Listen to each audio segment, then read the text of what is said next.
Coming in at number 10, we've got an honorable mention for the time that the immortal Hulk buried a similarly immortal villain alive within a mountain, in an incident that was a bit less embarrassing and a bit more existentially terrifying. While on the run, the Hulk found himself running into a mad scientist known as Dr. Fry, who had attempted to conquer death through the use of gamma radiation and had accidentally both poisoned his hometown and turned himself into a glowing skeletal creature that would cannibalize anyone stumbling across his mountain cave. Since he was unable to kill him, the Hulk wound up trapping Dr. Fry within his mountain cave without the use of his arms or legs, essentially burying him alive. Note to self: do not get on the Hulk's bad side while also being immortal. Coming in at number 9, we've got either the best or worst Hulk pun of all time used against the Red King. Following his exile from planet Earth, the Hulk found himself as a gladiator combatant on the planet Sakaar, battling in fights overseen by the cruel leader of the planet, Angmo Asan, aka the Red King.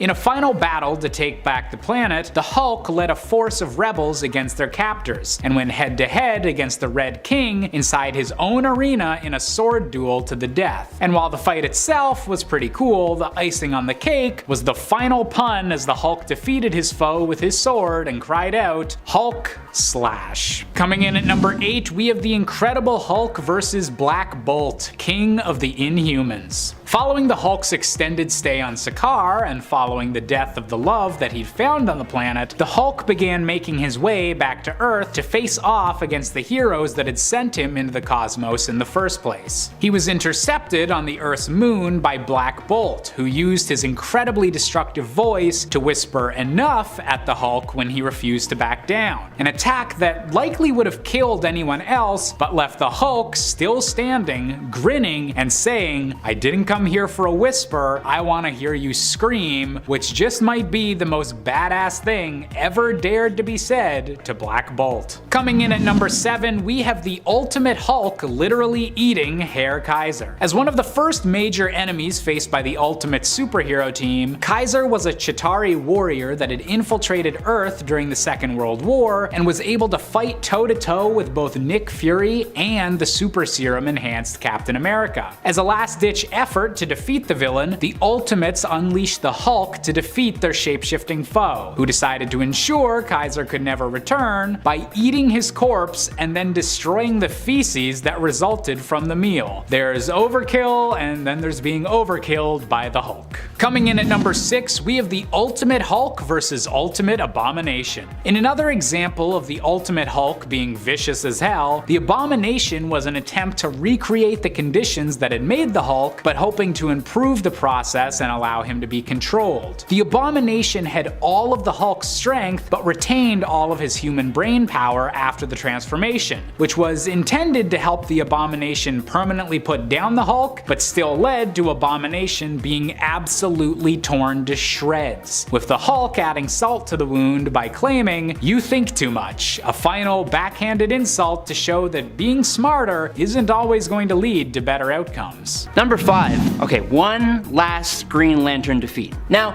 before you jump on me for including 3 times he's embarrassed the Green Lantern, you should know that 1. I don't even like Green Lantern that much, and 2. This time it was Guy Gardner, who is arguably the most annoying one. In 1987's Justice League number 5, or Justice League International number 5, Guy Gardner is his usual cocky, jerkish self, and a conflict between him and Batman has been brewing for a few issues, with Guy just kind of being a huge pain in the butt. But when Guy finally rears back to throw his punch, the Dark Knight is in there so fast, punching this guy so hard he knocks him clean out. And then him and the rest of the league leave him on the floor while they continue planning and even go on missions. Then he doesn't even come to until like 2 issues later, when he just accidentally knocks himself back out. Number 4.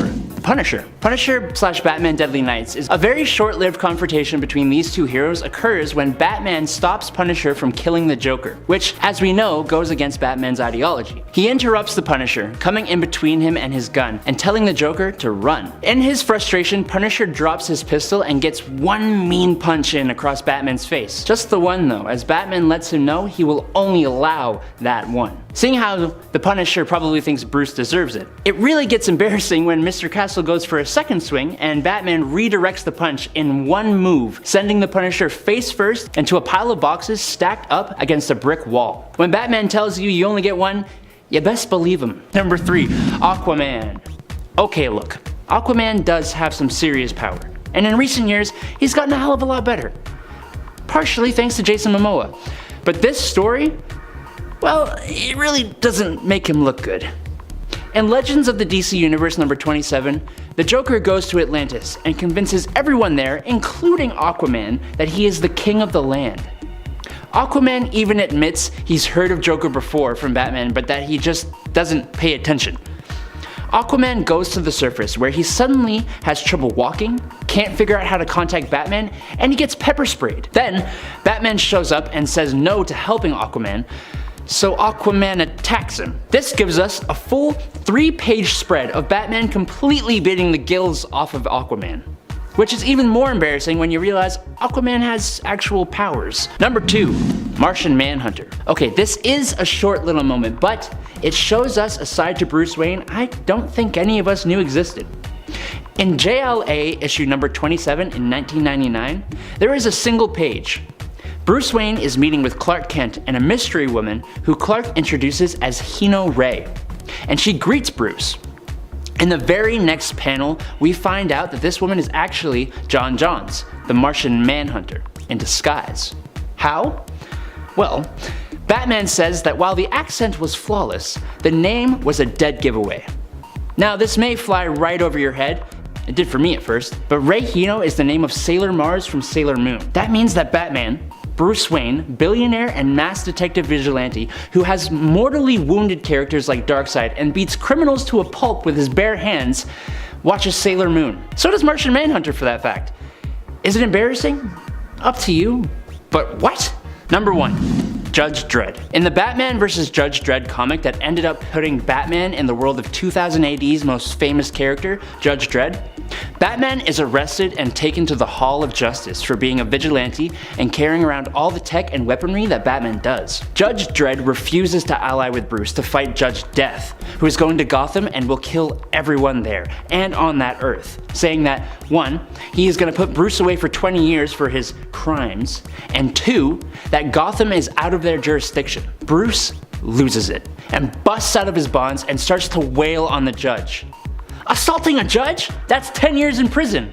Make it 20, Bruce yells as he kicks Dredd in the face. Number 10, Hulk. We all know of the famous Hulkbuster suit. But would it just blow your minds if I told you that Iron Man has defeated the Hulk without it? Yes, that's right. In Iron Man issue 132, our Golden Avenger faced off mano-a-mano against the strongest Green Avenger. And when I tell you this was one hell of a fight, I ain't lying. After an attempt at helping Bruce Banner results in the Hulk persona emerging, resulting in Tony donning the suit and protecting his employees, the fight goes from Stark Industries to underwater to an Air Force base where the two basically play baseball with a luggage carrier and Tony's favorite jet. The resulting explosion stunned the Hulk, and in that moment, Tony mustered every bit of solar and reserve energy he could, overriding the safety protocols of his suit to hit the stunned Hulk with a singular massive punch that knocked out Hulk and killed that suit of armor. Number 9, Sentry/The Void. This is one of those do whatever the hell I can to defeat you kind of moments. In the Marvel Siege storyline, Bob Reynolds, the Sentry, one of Marvel's Superman characters, has joined with Norman Osborn and his Dark Avengers, being somewhat taken over by the Void. In the end of the story, the Sentry, using the power of the Void, was directed by Osborn to take out the floating city of Asgard, which he did, sending it crashing to the ground. And then he de-lifed Loki Loki. The other Avengers and Thor have not been able to defeat Sentry/Void yet, so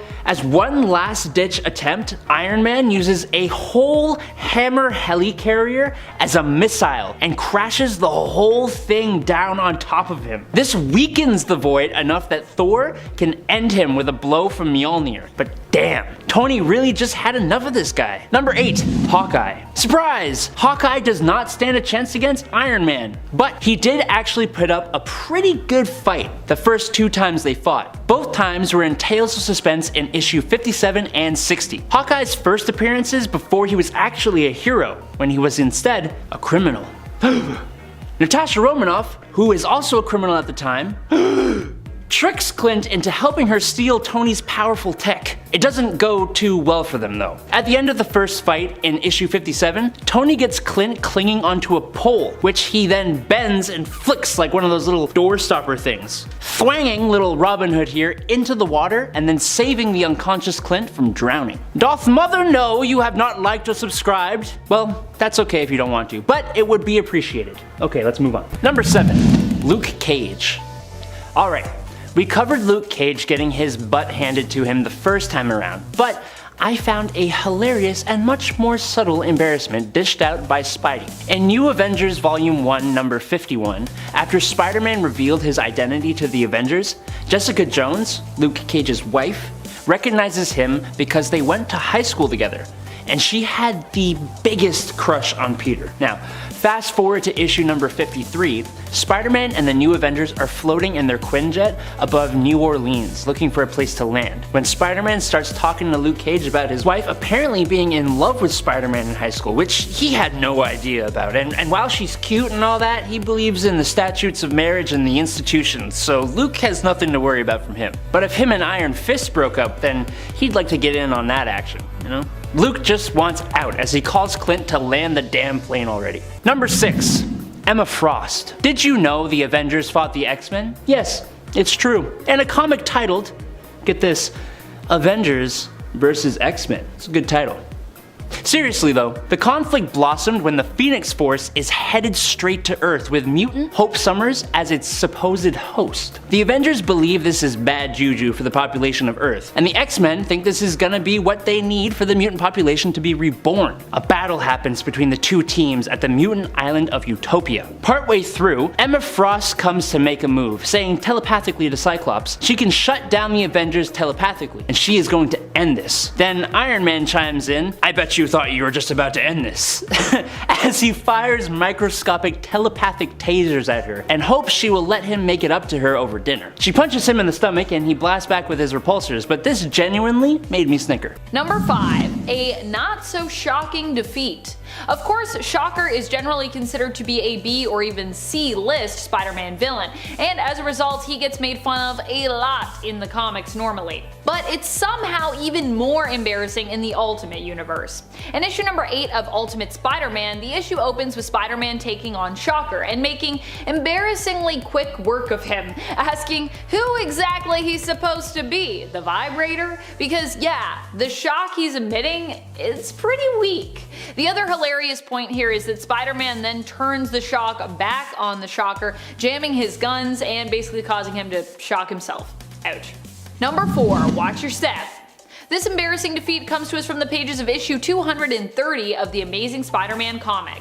In this 2-part story, Spider-Man took on the unstoppable power of the Juggernaut. While physically Peter struggled, Spider-Man eventually figured out a way to put a stop to Juggernaut without having to try and match his strength. Instead, he jumped on his head and he covered his eyes. Because they were fighting in a construction site, as Juggernaut flailed around trying to basically get the spider off his head, he accidentally stumbled into some wet cement, sinking down deep and finding himself trapped. So apparently take Juggernaut's eyesight away and he'll basically defeat himself because he's so clumsy. At least that's how it went down this time. Spider-Man of course just leapt to safety after Juggernaut was confirmed as stuck, taking the opportunity to make fun of all of his clumsiness. Poor Juggernaut. Stumblefoot, I think that's what he calls him. You Stumblefoot. Number 3, Back in Black. During the events of the Back in Black storyline, Peter dons his old black costume while trying to hunt down the person responsible for shooting Aunt May. He ends up discovering that Kingpin was behind the hit. In truth, it had actually been a hit put on Peter Parker after it was revealed that he was Spider-Man, but Aunt May was shot instead by accident. As Aunt May lay in the hospital fighting for her life, Peter decided to pay Kingpin a visit in prison. Not caring about his identity any longer, he even removed the top half of his suit, wanting Kingpin to know that this is Peter Parker fighting him, not Spider-Man. Peter brutally beats Kingpin up, humiliating him in front of the other inmates. The whole point is to show Kingpin just how strong Peter is and how he could easily kill Fisk, should he want to. He leaves Kingpin just barely alive to live with the humiliation of what happened, but does warn if Aunt May dies, then he'll be back to finish the job. Considering Fisk is all about being the strongest, most powerful guy in the room, this whole fight would be pretty embarrassing for him. Number 2. Hubris. A lot of Spider-Man's villains carry a certain kind of pride around when it comes to taking on Spidey. They often see themselves as better than Spider-Man, which is how they know they are sure to win. They also often see themselves as better than each other as well. And yet, often they don't end up winning. One of the most embarrassing and smartest defeats occurred when one of Spider-Man's most iconic villains had his ego used against him. Yep, we're talking about Norman Osborn. At this point in time, Norman was actually also bonded to the Carnage symbiote, turning him into the villain that we would refer to as Red Goblin. While together, these two seemed pretty unstoppable. Armed with both the Goblin serum powers and Carnage's power set, Spider-Man managed to defeat Osborn by getting him to ditch the symbiote. Got in his head. And all it took was taunting Norman to do this, implying that a victory while bonded to the Carnage symbiote would be more a victory for the symbiote than Norman himself, and implying that Osborn couldn't beat Spider-Man alone. This prompted Norman to ditch Carnage, which of course resulted in him being defeated by Spider-Man and company. But really, Spider-Man. Number 1. Defeated by laughter. And of course, this list would not be complete if we did not mention one of the most embarrassing defeats of all time, and just in general, most embarrassing villains. Aw, sorry Peter. Paste Pot Pete. This one went down during the Spider-Man Human Torch team-up series in issue number 1. Here, Paste Pot Pete is attempting to get revenge on the Human Torch, aka Johnny Storm, when he runs into Spider-Man. Spider-Man doesn't even fight this poor guy, he just defeats him by embarrassing him. When Peter Petruski reveals his intent and his villainous name of Paste Pot Pete, Spider-Man reacts not by attacking him, but by falling to the ground, laughing at the idea of his ridiculous villain name. Paste Pot Pete ends up just walking away, deciding he should probably change his name. Later on, he would become Trapster, which is a lot better, but still not great in terms of villain names that, you know, aren't ridiculous in some way. Nearly kills Aquaman in a weird competition in Superman's pal Jimmy Olsen, number 115. When Superman's pal Jimmy Olsen is eaten by the same whale that ate Jonah in the Bible, he develops the same superpowers as Aquaman. Jimmy uses these newfound powers to save the day when a bunch of sunken ships surface and almost crash into an aircraft carrier. Superman and Aquaman show up, and Supes asks Aquaman why he didn't handle the incident and implies that he's been slipping ever since his wife Mira disappeared. An incensed Aquaman tells Superman that he is far more powerful than Jimmy and can prove it in any test the Man of Steel comes up with. Superman takes both of them to a desert and explains that since their powers only allow them to be out of the water for an hour, and it has been 55 minutes since they were in the sea, they will soon begin to die. Whoever lasts the longest will be King of Atlantis. He leaves them to struggle and returns to taunt them with a pitcher of seawater. When Aquaman loses, Jimmy has him taken back to Atlantis. Once he's gone, Superman reveals that he is actually Proteus, the old man of the sea in disguise. So technically, this wasn't Superman, but Aquaman doesn't learn this until much later in the comic, so for a chunk of time, he thinks that Superman did all that to him. It's not actually Superman, so I put it in the number 10 slot, but honestly, this behavior wouldn't be that unusual for the Silver Age Man of Steel. Number 9 makes a smut film with Mr. Miracle's wife in Action Comics number 593. In a really bizarre story by John Byrne, Mr. Miracle comes home to Darkseid sitting in his living room. Darkseid informs him that his wife, Big Barda, has been captured and hands him a VHS tape. Mr. Miracle Miracle awkwardly crawls around on the floor to put the tape in his VCR and discovers that his wife has been hypnotized and is starring in adult films. He takes off to find his wife. The villain, Sleaze, shows up at the studio to talk to the director and reveals that he also has Superman under his control and suggests that the director use Superman and Big Barda in a film together. Mr. Miracle arrives just in time to see his wife and Superman making out in a shabby bedroom set, and he interrupts the filming. The three heroes defeat the villains, but all three of the heroes are pretty embarrassed by the situation, and Superman claims that he doesn't remember what happened while under Sleaze's control, but I think he might just be lying to get out of an awkward situation. Anyways, that's the last of these entries on the list where it isn't actually Superman or he isn't in control of his actions, so let's get into the meat of the list. Number 8. His first fight with Batman in Justice League Volume 2, Issue 2. In the story of how the Justice League came together in 2011's New 52 reboot, the heroes are all loners who don't trust each other. When Batman and Green Lantern come across a parademon and a mother box, they are unable to identify it, but realize it is of alien origin. They decide that their best bet is to go to Metropolis and talk to the only other alien they know about, Superman. Due to a misunderstanding, Superman believes that the other two heroes are somehow involved with the parademons and attacks them. Batman tries to hold his own by throwing tear gas, sonic grenades, and tasers at the Man of Steel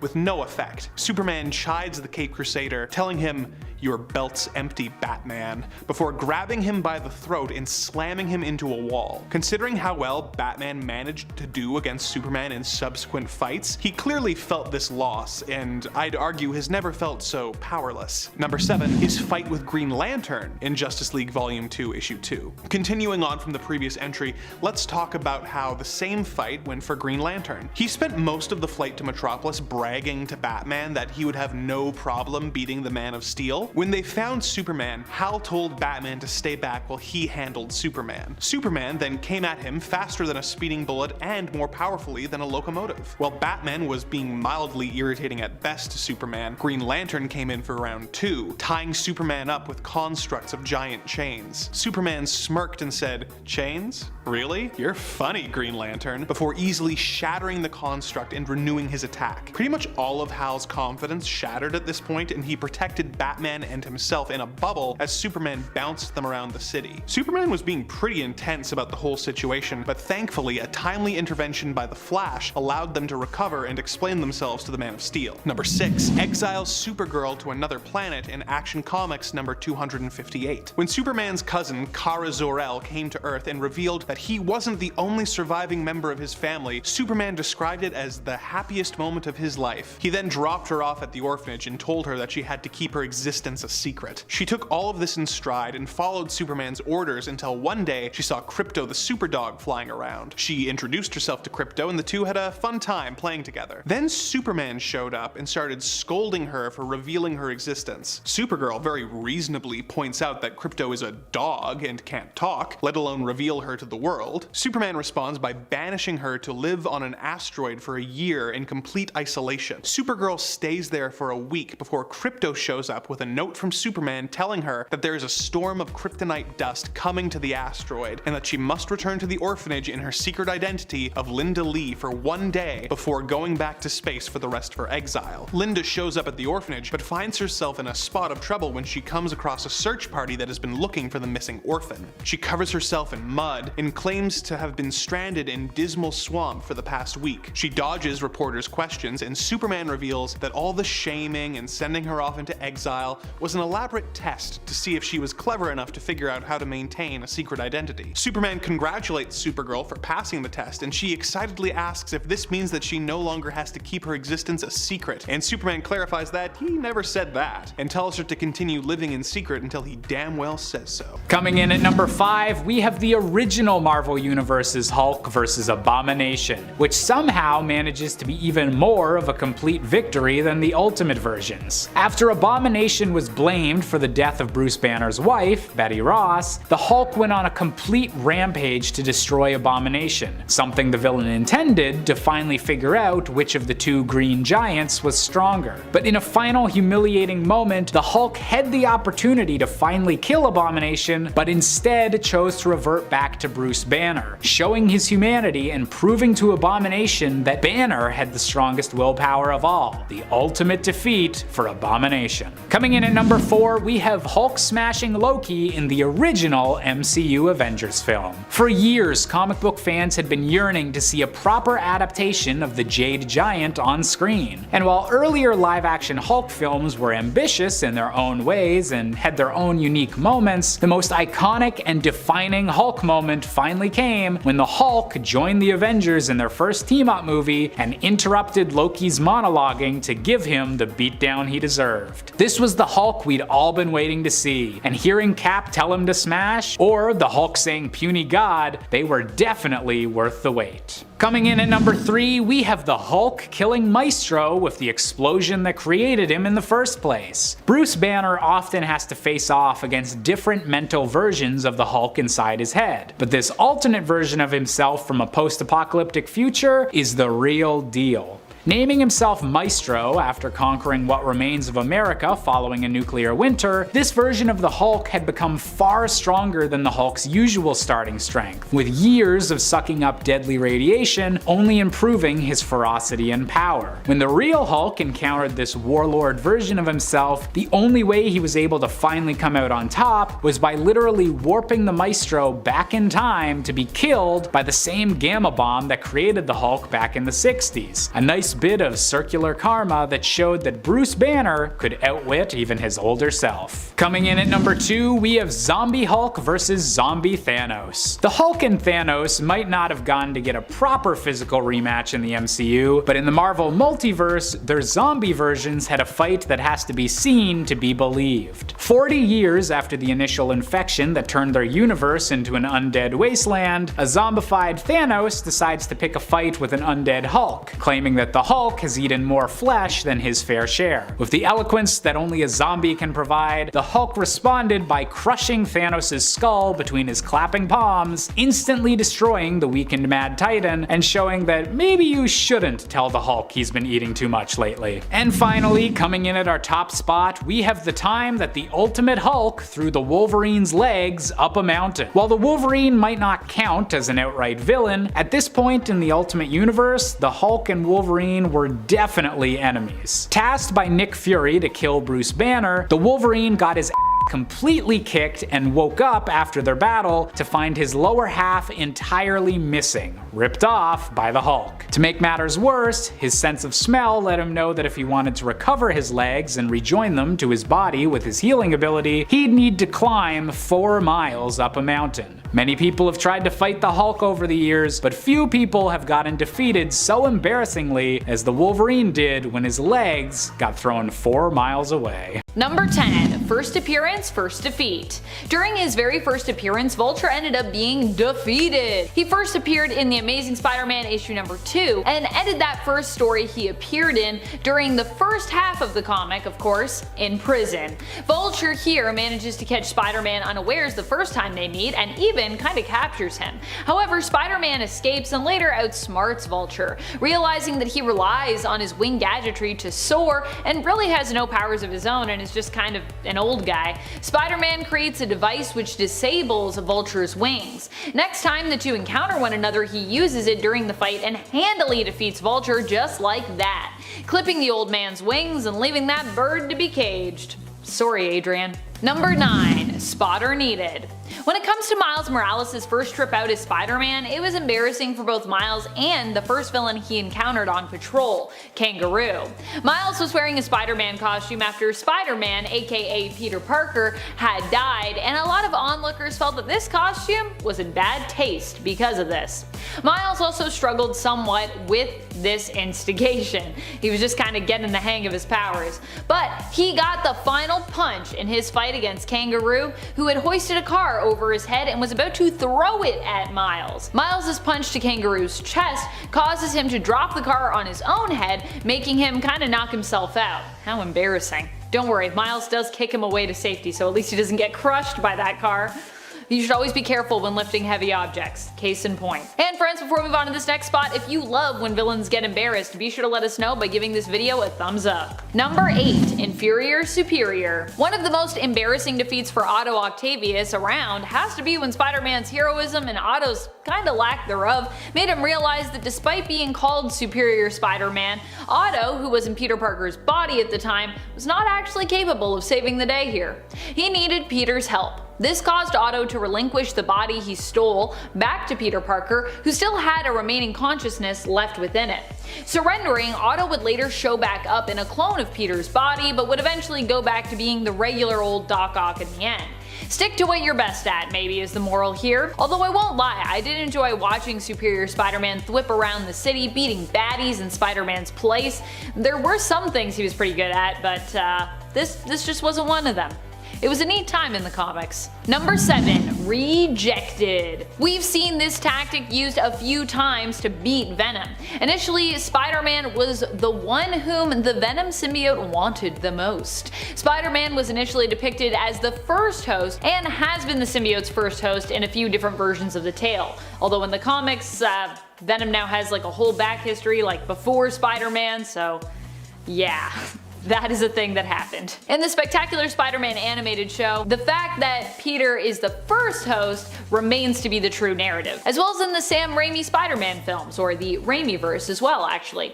In the Spectacular Spider-Man animated show, it's this connection to Spider-Man that Peter uses in order to defeat the symbiote. He creates a rift between Eddie and the Venom symbiote by offering himself to be the symbiote's host, suggesting that the Venom symbiote, never really wanted to be with Eddie and that he was basically kinda like a rebound for them. When the Venom symbiote decides to leave Eddie, this is seemingly confirmed, hurting their relationship. After bonding to Peter, they also learn that Peter was lying and didn't actually want to be with them. And while trying to make Peter be their one and only, he ends up being protected by the memories and mental manifestations of those he loves within his consciousness.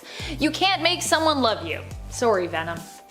You can try, but it's not gonna work. Number 6. Surprise Spider-Man.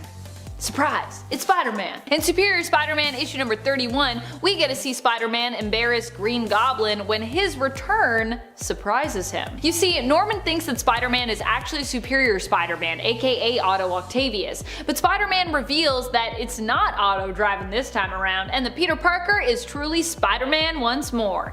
And of course, you know what that means. Green Goblin is going down, and Spider-Man is going to make fun of his man purse while he does it. Of course, Peter himself is also surprised to find Norman has changed his face, but this doesn't prevent him from kicking Green Goblin's butt, helping to free Otto's love, Anna Maria, and save the day. Number 5. Phoenix, Colossus, and Magic. A duo? And this duo? I know, it's crazy. In Avengers vs. X-Men number 9, a group of 5 X-Men were granted quite the power boost in the form of the Phoenix Force. The mutant siblings Colossus and Magic were 2 of these X-Men. Now, Spider-Man is physically no match for either one of these guys, not with the Phoenix Force. But Spider-Man isn't one to let something like that stop him. Even when beaten to a pulp, he still has that charming personality and beautiful brain. When one of the avatars for the Phoenix Force is defeated, the power of the remaining 4 gets boosted even more, and it's just these 2 left. And Spider-Man gives them a little innocent reminder of that fact. Now, we don't get to see the fight that takes place between the 2. Instead, we get to see the unconscious bodies of both of them, with Spider-Man still barely standing to let everyone know he got them to knock each other out. Number 4. Namor. Iron Man and Namor the Submariner have always had a pretty tense relationship, both having massive egos. They have gone at it with their words and their fisticuffs multiple different times. From what I can tell, the powerful Submariner usually has the win more than often. But Iron Man isn't a pushover. He's gotten some good shots, and in Iron Man number 25 in 1970, we have an example of him winning, in a somewhat hilarious way too. Basically, Unbeknownst to Tony, his company had been polluting the ocean with a pipeline. Now yes, that is very, very bad. But if you just go and talk to Tony, I'm sure he'd fix the issue. No, that is not the Submariner's way. No, instead, he attacks, destroying the pipeline and then attacking the buildings it's connected to. To subdue Namor, Tony uses the heating coils of his suit to evaporate all the water in Namor's body, basically rendering him powerless. And then he ties him up to an under construction tower using metal beams. It's kind of hilarious looking, and I feel like Namor could easily slip out of that, like the power of gravity, but it's certainly embarrassing. Number 3, Love Frenzy. There was that one time Bruce Banner as the Hulk completely lost it, going into a frenzy that caused him to try and both chase down and beat up She-Hulk. And not only that either. It turns out this whole attempt to do so was actually kind of part of a mating ritual thing. It seems that Hulk forgot that She-Hulk was his cousin, because he was in a frenzied Hulk form. Luckily, Hulk didn't get his way here and was eventually set right again. Although in the Old Man Logan universe, the two do apparently end up together, and we don't really know if Jen was here for that or not. Either way, the whole ordeal is pretty embarrassing for Jen, but also likely embarrassing for Bruce as well, if he was told about it afterwards. It's just embarrassing all around, and also pretty, squicky. Ugh. Number 2, Daredevil. You know what? I really liked Superior Iron Man. The story was cool, and Tony was, well, he was kind of an almost villain, honestly. Specifically, there were 2 times with Daredevil that showcased this really well. After Tony got the whole population of San Francisco addicted to a social media platform, and then began charging them subscription fees for it, trust me, it's a lot more sinister than I'm making it sound, Daredevil goes to Tony's base on Alcatraz Island to confront him, and shut him down. Obviously, that wasn't going to go the way he wanted it to. But even I didn't expect Tony to just pick him up by the throat, tell him he's always welcome but to leave the attitude at home, and then straight up just chuck the blind superhero without fear into the freezing waters of the San Francisco Bay. Cold. Literally. Number 1. Captain America. We love Civil War. Not the actual Civil War, the Marvel one. So many great examples of superheroes fighting other superheroes. But the main star of the show in this conflict is Iron Man versus Captain America. And while the climactic fight ultimately ended in a Captain America favored draw, I'd say the first major fight was definitely more of a win for Tony. In issue 3 and 4 of the main Civil War comic, a battle takes place between the forces of both Cap and Stark. While Steve is fighting Spider-Man, Iron Man comes swooping in, attacking with an armor that's analyzed every fight Cap has ever had. And he just starts going to town on the guy, feeding him the left, right, until Cap is absolutely battered. Cap still doesn't go down, so Tony uses a high frequency that shuts down the human brain. He's about to end the fight when Hercules jumps in, attacking him with an oil tanker truck. Number 10. General Koi and Prince Baran get spooked. Wrapping up the events involving Terra Verde's civil unrest and the face-off with Spore in issue number 23 of the original Wolverine series, Wolverine decided upon his return to Madripoor that it was time to give General Koi and Prince Baran a taste of their own medicine. While Prince Baran was a sometimes ally of Wolverine's, for this story he was more playing the role of sometimes villain or antagonist that he's also known for in the series. As such, in the middle of the night, Wolverine pays a visit to both men and kidnaps them. They awaken blindfolded in the sewers, where Wolverine explains the extent of what can happen if the vial of the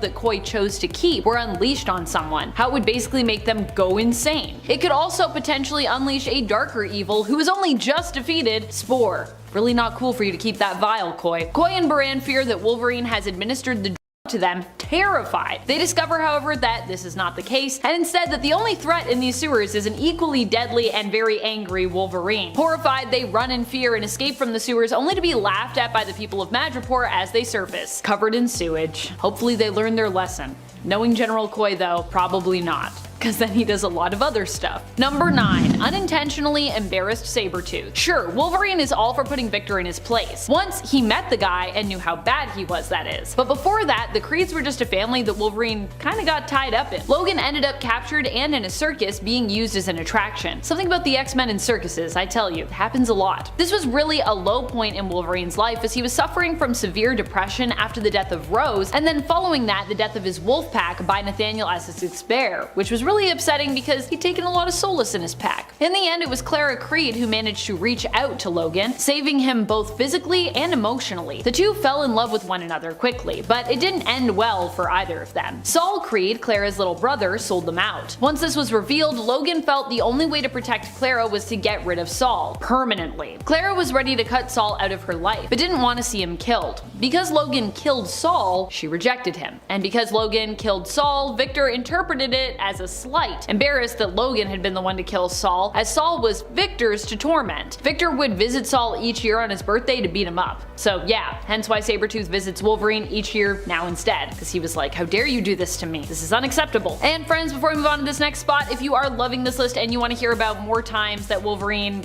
kind of embarrassed his villains, intentionally and unintentionally, be sure to let us know by giving this video a thumbs up. Number 8. Blew up Dracula. If you've been surprised by Dracula appearing as a Wolverine villain in his current 2020 series, don't be. These two actually have a lot of history, and the mutants themselves have also tangled with vampires in general in the past. Old Man Logan even faced Dracula before, when mutants were disappearing and he was on the trail of tracking down his good pal and one of his sidekicks back in the day, Jubilee. This time around, however, Dracula seems to be interested in harnessing Wolverine's blood for its healing properties, and using the blood to help all vampires walk in the daylight without danger of going up in flames and perishing. Wolverine, however, literally blew up Dracula's well-laid plans when he took part in a plan to turn his body into a bomb. Well, more a devoid of consciousness clone body. This body was then offered to Dracula by his less than faithful servant Omega Red, which means instead of walking in the daylight, much of Drax's following instead went up in smoke, as Wolverine's clone's blood was altered to be like liquid sunshine to the vamps, thick with photonic cells, and so he became a dirty bomb. Or well, his clone became a dirty bomb. Number 7. Avon Calling. Not necessarily a great super villain of Wolverine's per se, but in issue number 30 of the original Wolverine series, Wolverine managed to embarrass a whole team of Madripoorian militia and palace guards when he was dealing with the masterminds behind the Lazarus Project. As he and his allies aim to infiltrate the palace and confront General Coy, Broker, not to be confused with the Power Broker, and Dr. Page, Wolverine walks right up to the guard, and when he asks who goes there, answers,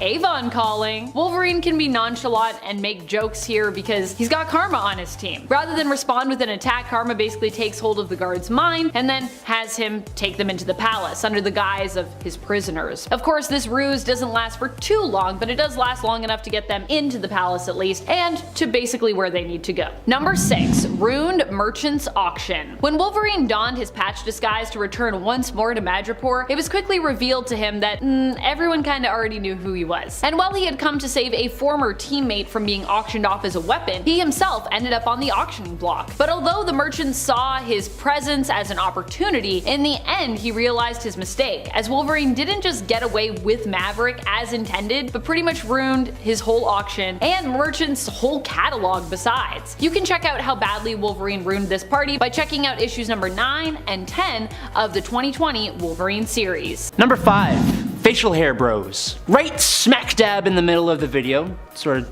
not really, I want to do something completely different. Something finally not combat related. Yet a victory for Tony and an embarrassment for none other than Stephen Strange, the Sorcerer Supreme. In Invincible Iron Man number 3, Iron Man goes to Doctor Strange for help with a little problem he is having. As he's about to leave the Sanctum Sanctorum, he goes, "Thanks, Doctor," and stays there like this for 8 comic book panels, until Steven gives him a very, very reluctant high five as Tony yells, "Awesome, facial hair bros!" And Steven says, "I hate you."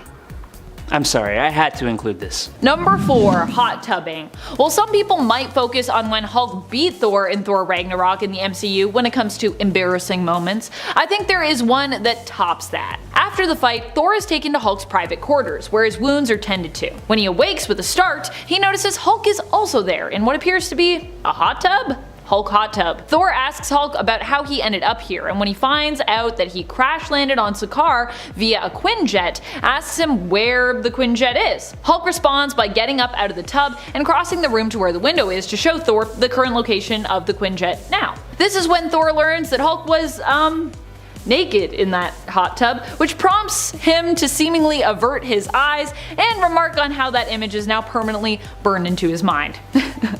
Yeah, he looks pretty uncomfortable and pretty embarrassed.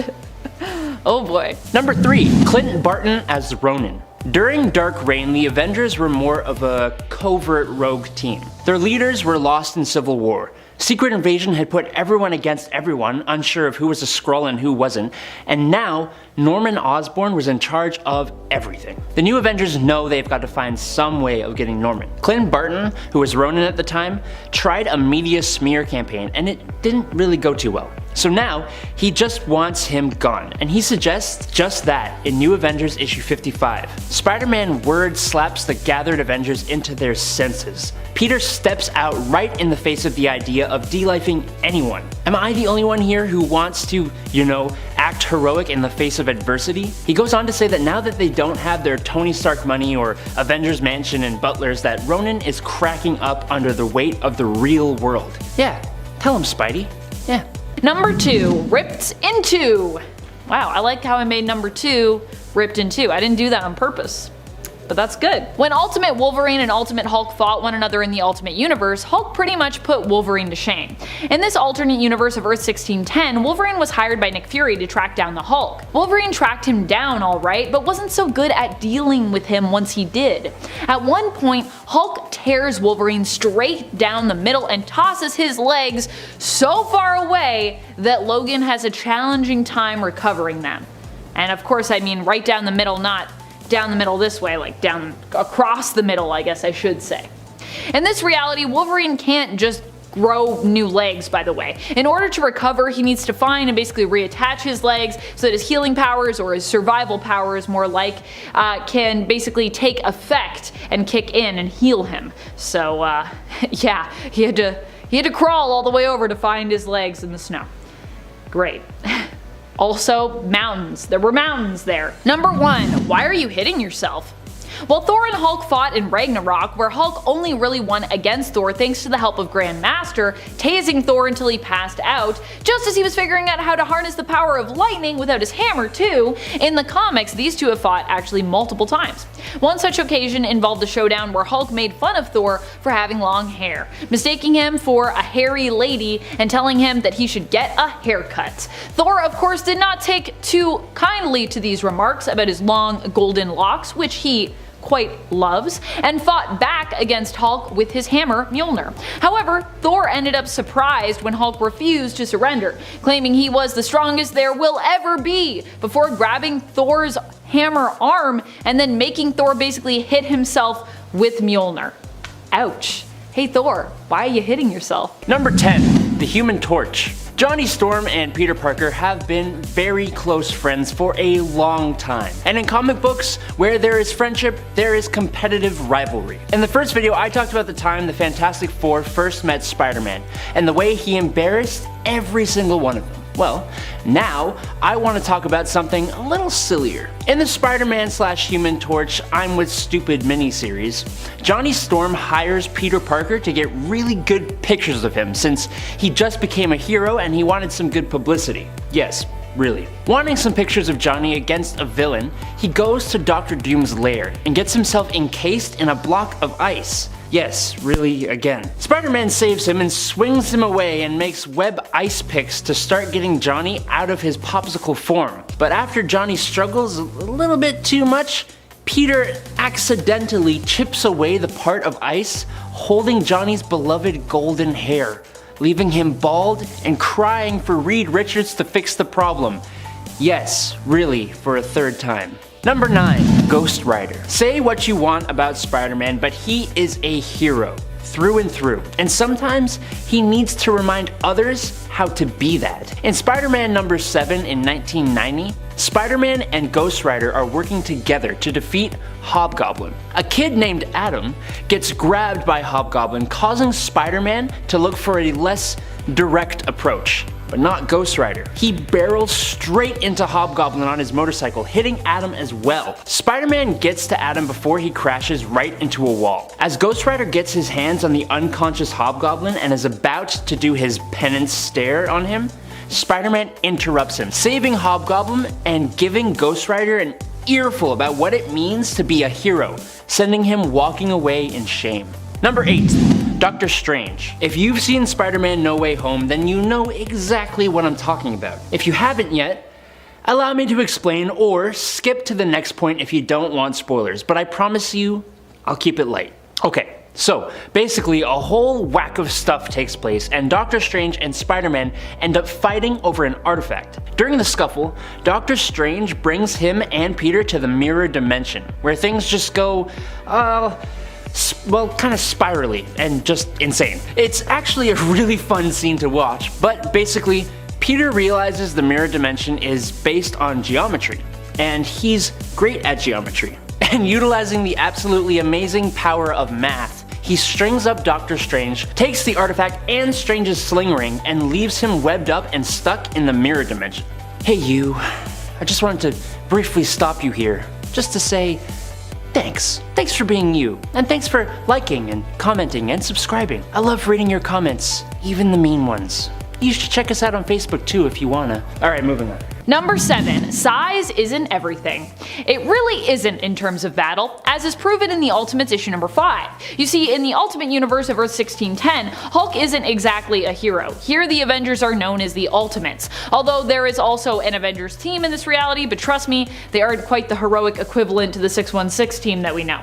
But the Ultimates pretty much are that. As Hulk goes on a rampage downtown, the Ultimates must band together in an effort to defeat him. And to be clear, in this reality, Hulk isn't on the Ultimates. The first one up to bat to try to tackle this big beast is Giant Man, aka Hank Pym.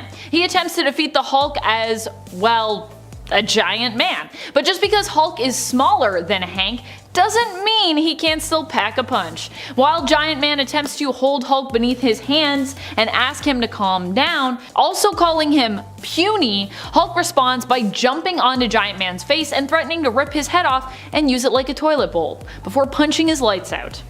Proving that, yeah, even if you think, well, I'm a lot bigger than the Hulk, it doesn't mean that the Hulk can't mess you up. Number 6. Fire-Lord. Okay, look, he's not a hero.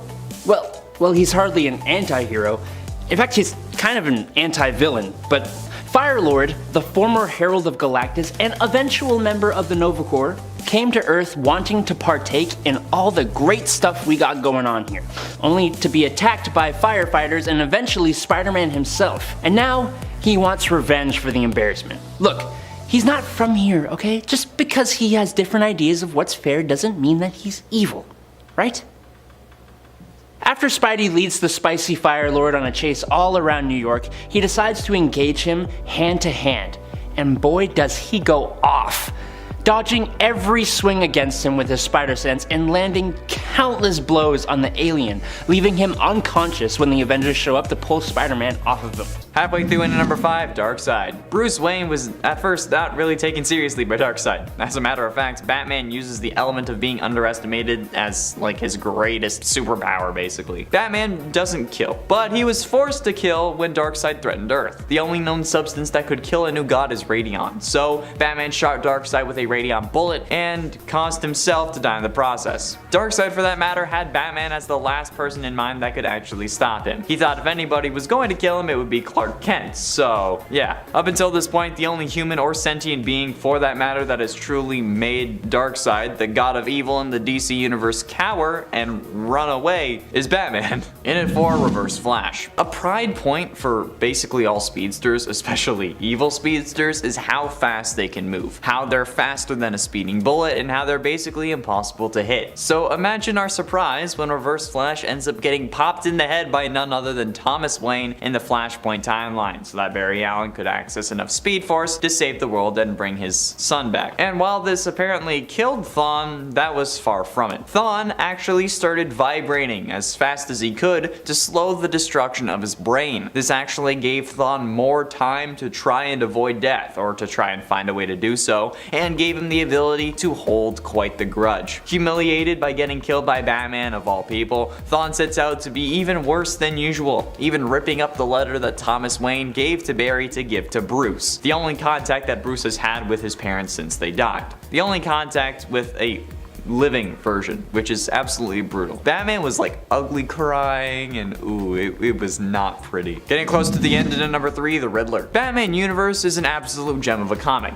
The series spotlights Batman in a time-traveling, universe-spanning adventure that takes him all the way from present-day Gotham to Thanagar, then back in time to the Wild West where he meets Jonah Hex, and then all the way back to the present again. This series starts off somewhat innocuously, however. It's kind of simple, with a confrontation with the Riddler. Only Batman can tell that something isn't quite right. The Riddler's riddle this time was simply, when is the Riddler not the Riddler? And both the Dark Knight and Alfred agree that this is way below Nigma's usual standard. After chasing Riddler down and asking why he's stolen a priceless Fabergé egg, Batman also expresses concern at Nigma's behavior. It comes off as sincere concern, but there's an element of condescension in there as well about how Riddler just isn't riddling like he used to, and honestly, he's trash at the moment, basically. And it's even more obvious that this is kind of Batman's tone when Green Arrow shows up and Batman literally says, "You're embarrassing yourself in front of Green Arrow. Are you feeling alright?" Which is kind of a dig at both Nigma and Oliver. Penultimately, in at number 2, the Justice League. The Justice Buster Batsuit is a mech suit part of Batman's Fenrir contingency, designed to take down the entirety of the Justice League, making its feature appearance in Batman Endgame when the Joker used his virus to warp the brains of the Justice League as the beginning of his Endgame plot. Batman was forced to use the Fenrir protocol to eliminate his teammates. The suit was successful in eliminating Wonder Woman, the Flash, and Aquaman, but met an even match at the hands of Superman. After a lengthy fight, Superman tore through the armor and nearly killed Batman until Bruce used kryptonite chewing gum and spit it in Clark's face, rendering him unconscious. Come on! Like, imagine waking up to learn that you passed out because Batman spit on your face. Like, seriously, bro, please brush your tongue when you brush your teeth. Your breath is absolutely lethal. Not to mention the miniaturized red suns for Knuckles, ancient Greek supernatural weaponry, super fast servers, and electromagnetic nerve trees for a sensor array that are also in the suit. And finally, in at number 1, the Joker. Mad Love is one of the most beloved episodes of Batman the Animated Series, but the story of the episode was first told in the show's tie-in comic, The Batman Adventures. The story provides an in-depth look into Harley Quinn's origin and the full extent of her abusive relationship with the Joker. After her anniversary plans end with her being thrown out of a window by Mr. J, she decides that the only way to win her Puddin's affection is to capture and kill Batman. And she succeeds, well, at capturing. But Joker isn't happy about that. If anyone's gonna take Batman down, it's going to be him. And he lashes out at Harley once again, leaving him alone with the Dark Knight. Batman and Joker then fight, obviously, but Batman's able to use Harley's successful scheme to his advantage, taunting the Joker that she came closer than he ever has to actually killing him, and concluding this joke by calling him Puddin', which is one of the funniest things I think Batman has ever done. Being usually a brooding and dark hero who still refuses to kill despite his darkness, calling his greatest enemy by his girlfriend's pet name is one of the best moments for Batman ever. Number 10, Outsmarted. One of the most famous fights between the Hulk and the Thing also happens to be one of the first. This one goes down in Fantastic Four issue number 12, where the Fantastic Four are led to believe that the Hulk is the one behind a bunch of destruction, an attempt to get together to try and stop him. However, this does not end up working out very well. That's because the Hulk is not only the strongest there is, but he also manages to outsmart them almost completely. Hulk realizes that the FF have the advantage, since together they are very powerful, but if he can take them on one by one, then he stands a better chance at defeating them. That's right, it wasn't even his brute strength, but his strategy that allowed him to defeat the Fantastic Four this time around.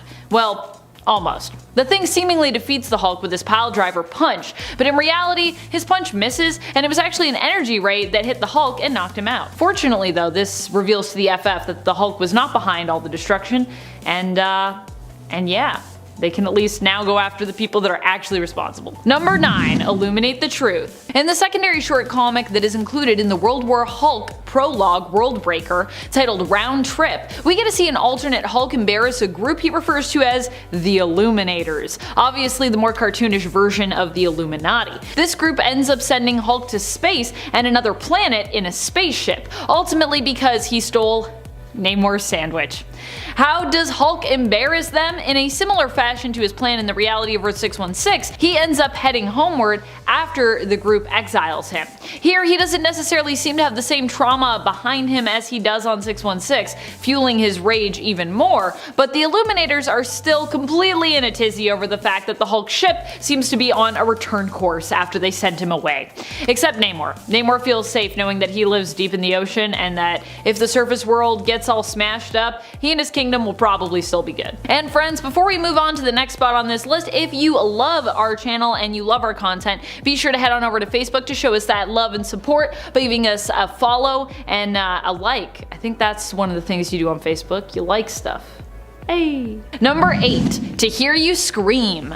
Speaking of World War Hulk, one of the most embarrassing fights comes from the very beginning of that event, in World War Hulk issue number 1, when Hulk faces off against Black Bolt. Black Bolt and his queen Medusa, you see, have some ego, which ends up quickly turning into hubris for them. Black Bolt had fought the Hulk before and won, so it was for this reason that they barely even gave Hulk the time of day when he shows up. When Hulk rushes them both, angry for what has happened to his people and the planet that he freed and made his own, Black Bolt only responds with a whisper, saying, "Enough," and with the force of his words pushing Hulk far back. But Hulk ends up coming out on top as he immediately recovers and leaps back at Black Bolt. He didn't come to Attilan for a whisper, he came to hear Black Bolt scream, and it definitely seems like he makes him scream. He does not look like he's in great shape after that conversation. Number 7. Captain Marvel and Gamora. Combo! Wham bam!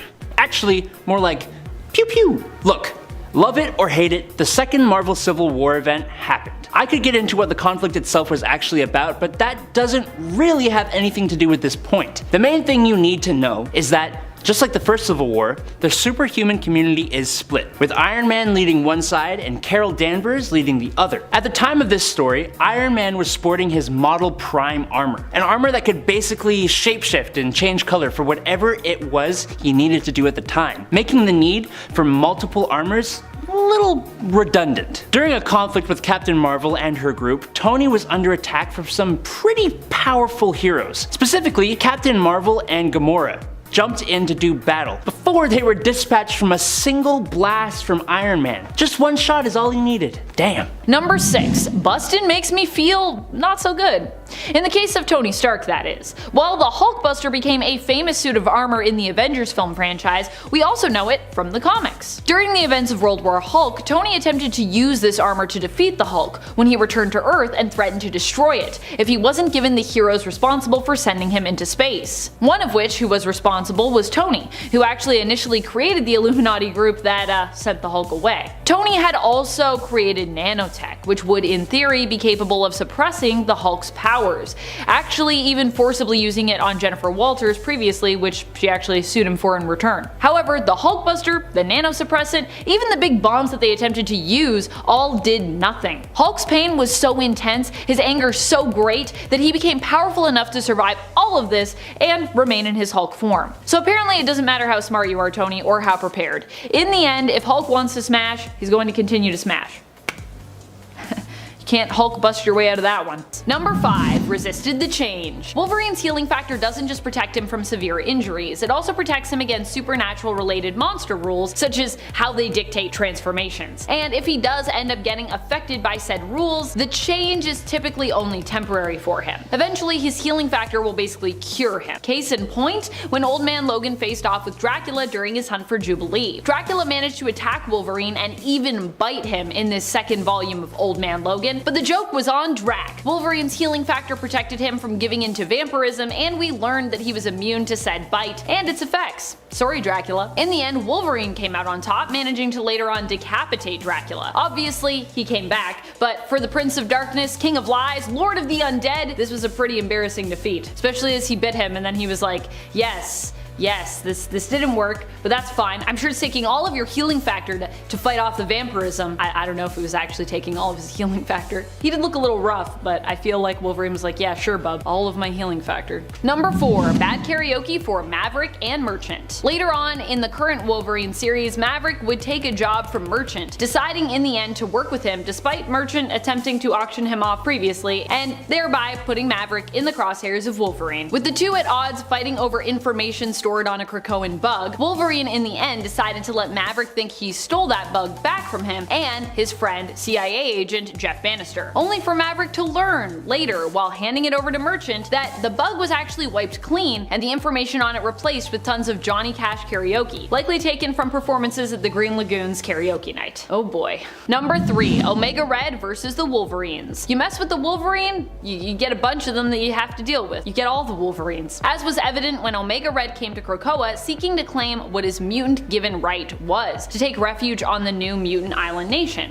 And, you know, not be condemned or anything, even though he did bad stuff in the past. However, not everyone was able to forgive and forget when it came to his past, namely Wolverine. Still suspicious of Omega Red, once it seemed as though he'd seen him appear outside of Krakoa and kind of trap him in ice, Wolverine was ready to confront him, already having an uneasy feeling about his former nemesis since pretty much day one. However, when Wolverine explained what had happened to him to his family, they weren't ready to let him go in alone. He was joined by Daken and Gabby, who both showed Omega Red how easy it was to sneak up on him and get him in a trap. In the end, the discussion had to be tabled, but it was pretty fun to see the look on his face when the Wolverine family came together to attack him. If you were wondering where Laura was, by the way, she'd likely still be in the vault at this time, as per her adventures in the 2019 X-Men series, which is why she wasn't there. Otherwise, I'm sure Laura would also be there. Number 2, found the perfect match for Solemn. After it was revealed that Solemn had taken Logan's Muramasa blade and ended up giving one such blade to the Iraqi pirate, Severe, during Solemn's escape from him, Wolverine tracked Solemn down. He confronted Solemn and was convinced to take on Sever with him together. Later, Solemn bailed on this confrontation in typical Solemn fashion, it seems. However, Wolverine had a few tricks up his sleeve. Realizing that he and Solemn were fairly even matched, he decided to call in some reinforcements. Wolverine went to the White Queen, Emma Frost, and had her join him in their confrontation of Solemn, which she was happy to do as she had her own score to settle with him. They pursued Solemn to the sliver of remaining Araco Island on Earth where he was hiding out. And let's just say that while Wolverine and Solemn could likely fight against one another all day to only really reach a stalemate, Emma was out of Solemn's league. She interrogated him, much to his dismay and embarrassment, because Emma of course can easily access almost anyone's hidden dirty secrets and desires, no matter how dirty and secret and hidden they are. So now she knows everything about Solemn, whether she wanted to or not. Number 1, Ultimate Family Jewels. Oh boy. Of course, a lot of embarrassing moments would come from the Ultimate Universe, wouldn't they? This one hails from issue number 12 of the Ultimate X-Men series. Here, Ultimate Wolverine and Ultimate Sabretooth face off, only for Wolverine to completely embarrass Victor in this fight. As Sabretooth holds Wolverine beneath the water, making him suffocate and killing his brain cells, Wolverine counterattacks by going for his,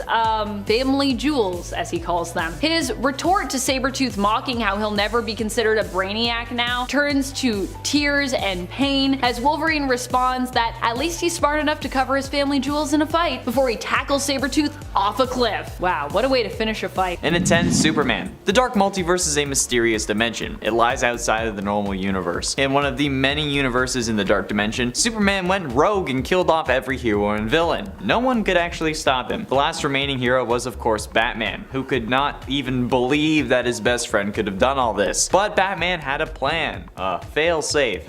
Surprise. He had studied Doomsday's body and created a virus that could turn himself into a version. Batman then became Doomsday, killed Superman, and then decided to spread this virus all over the earth, turning everyone into a form of Doomsday, which not only humiliates Superman but also kind of embarrassed Batman himself. I mean, like, he probably went nuts because of the whole like he was part Doomsday thing, but still. And at 9, Calabac. Batman had gone toe-to-toe with the New Gods on 2 occasions prior to the New 52, in Comic Odyssey and Final Crisis respectively, but this time he came with a vengeance. In the wake of Damian Wayne's death death in the finale of Batman Inc., Bruce happens upon Ra's al Ghul's attempt to resurrect his son in a Lazarus pit, along with his former lover Talia. He prevents the head of the demon from bringing them back to life, as they would emerge as Raz's servants. But before they can actually stop Damien's body from being resurrected, his body gets snatched, and his dead son is ripped from Batman's grasp. And then this guy heads back to Apokolips. This leads Batman to deploy the Hellbat armor and venture all the way to Apokolips to retrieve his son, and in the process ends up fighting Darkseid and Kalibak, the Lord of Apocalypse's faithful son. In It Ain't White Martians, Grant Morrison's Justice League run features the world falling under attack from the villainous White Martians, and it's up to the Justice League, obviously, to stop them. Also, like in the cartoons version of this story, the decisive blow is finally dealt by Batman, who is so badly underestimated by the White Martians because he lacks the superpowers of his fellow teammates. The White Martians managed to capture all of the Justice League and assumed that Batman was killed when they shot down the Batwing. However, the Dark Knight had survived the wreckage because of his plot armor and deduced that they were just as susceptible to fire as Martian Manhunter, due to the fact that they didn't come near his burning plane. Batman swoops in, sets everything on fire like a pointy-eared Human Torch, and saves his teammates. Another lesson in why you should never underestimate him, which reminds me of when Oliver Queen shot all the Dominators with their own gun in the Invasion crossover on the CW after escaping Dreamworld,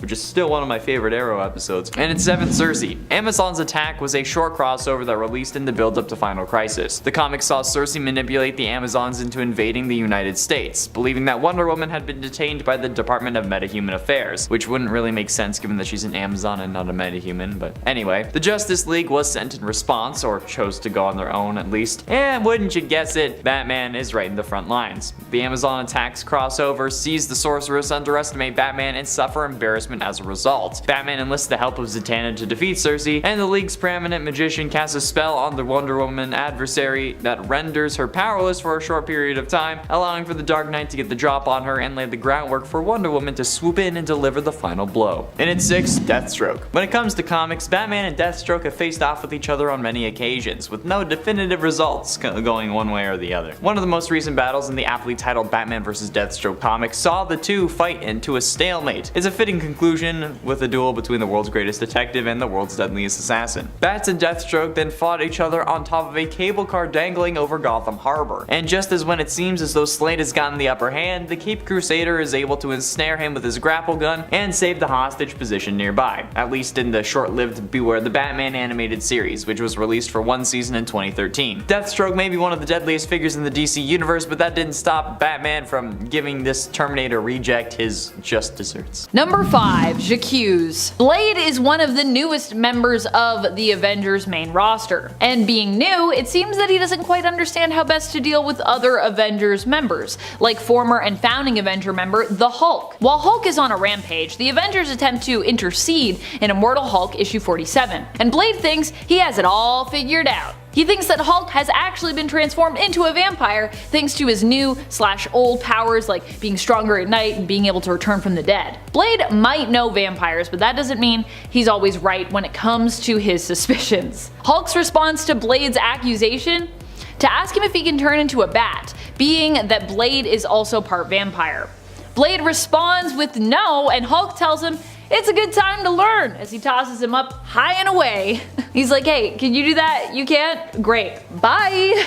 Number 4. Tony Stark and Reed Richards. I love when Spider-Man gets to show how smart he actually is. In Big Time The Amazing Spider-Man, the new Sinister Six has activated big boomies all over New York, and the Avengers are struggling with how to disarm and deactivate them in the 2 minutes and 28 seconds they have left. Reed Richards and Tony Stark, two of the smartest men on the whole planet, were going over options on how to disarm the thing. Freeze the thermal assembly?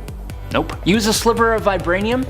That won't do it. Spider-Man's got it. After taking a look at the clock, Peter runs over to the computer running the device and begins to sync up the timer with the system clock.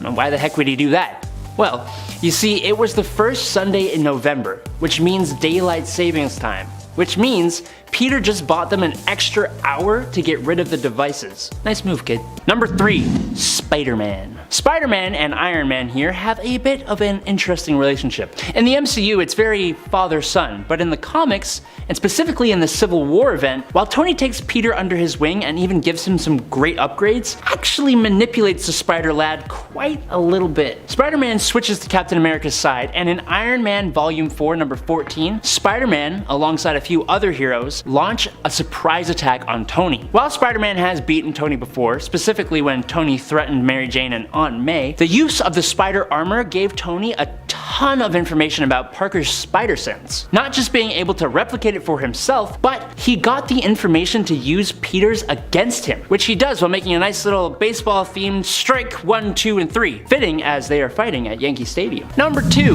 Nova.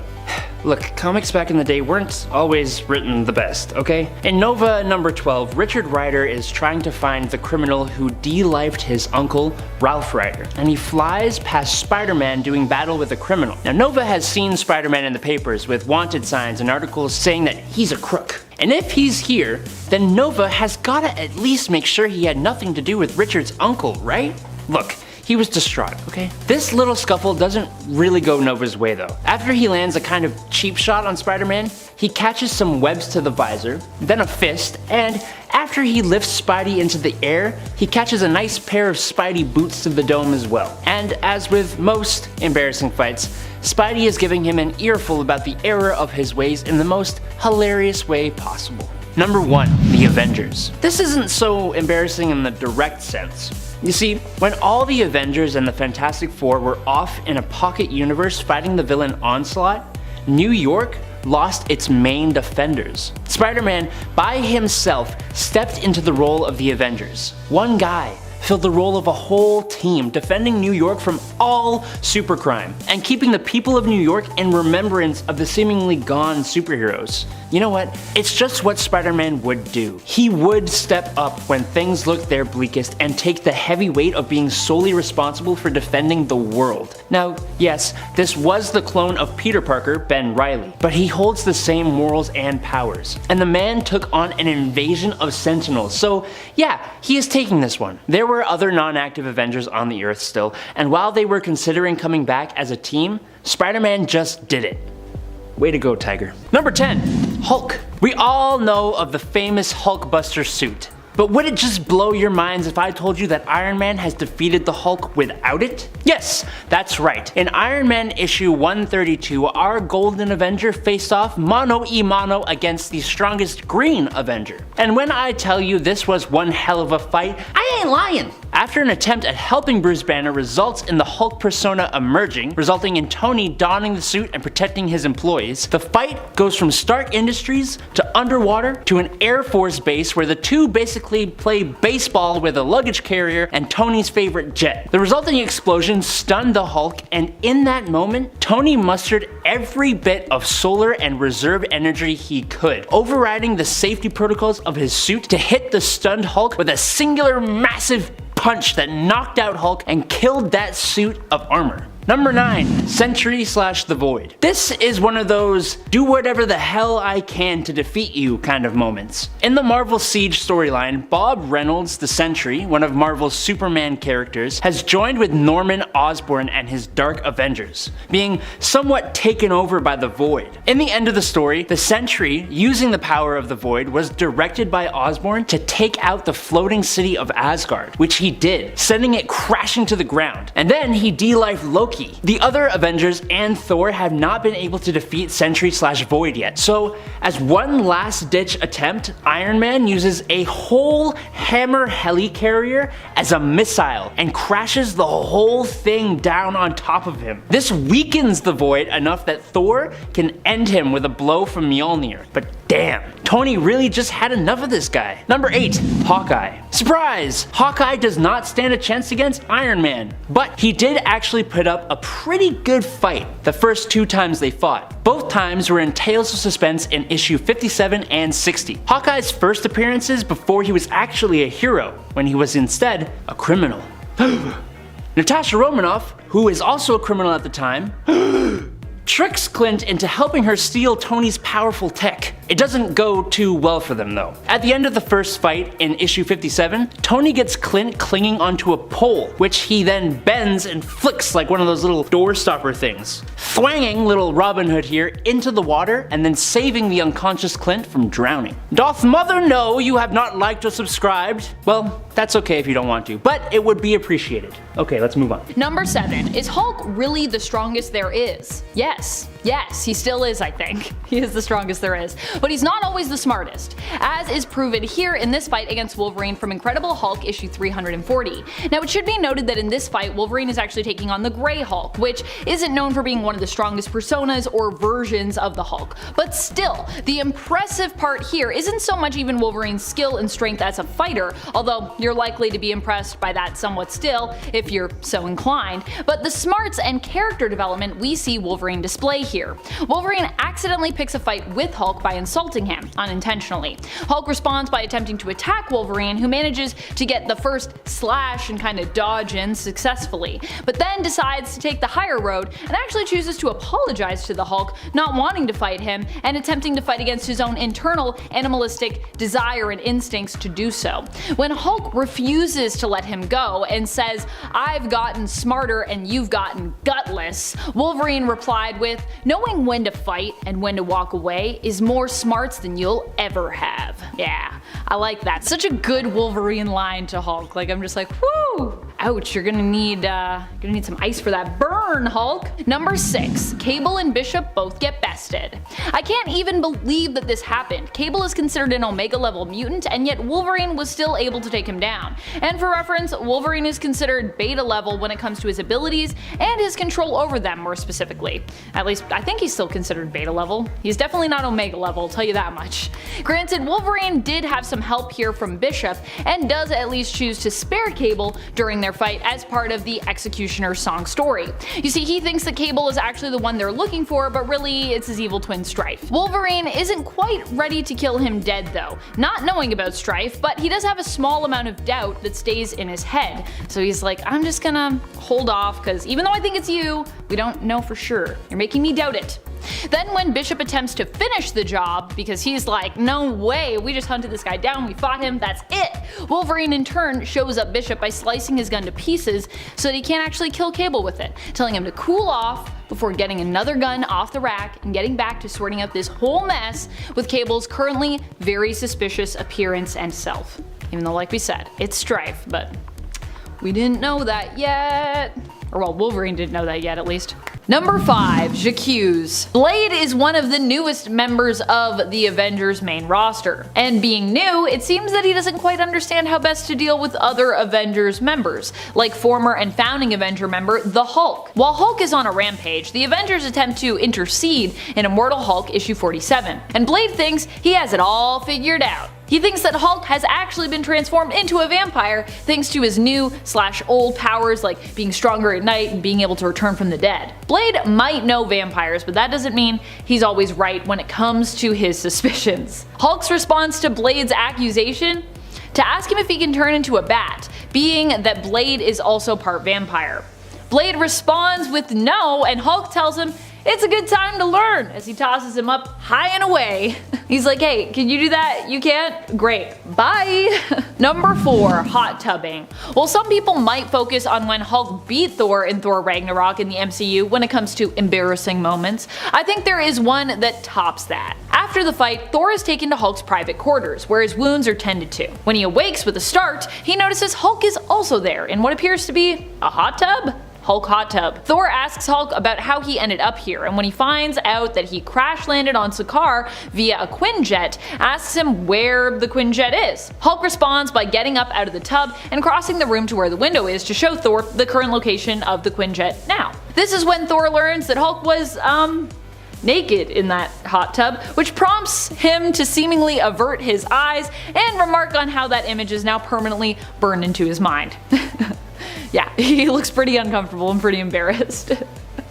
Oh boy. Number 3. Spider-Man. Spider-Man and Iron Man here have a bit of an interesting relationship. In the MCU, it's very father-son, but in the comics, and specifically in the Civil War event, while Tony takes Peter under his wing and even gives him some great upgrades, actually manipulates the Spider-Lad quite a little bit. Spider-Man switches to Captain America's side, and in Iron Man Volume 4, number 14, Spider-Man, alongside a few other heroes, launch a surprise attack on Tony. While Spider-Man has beaten Tony before, specifically when Tony threatened Mary Jane and Aunt May, the use of the spider armor gave Tony a ton of information about Parker's spider sense. Not just being able to replicate it for himself, but he got the information to use Peter's against him, which he does while making a nice little baseball themed strike 1, 2, and 3, fitting as they are fighting at Yankee Stadium. Number 2.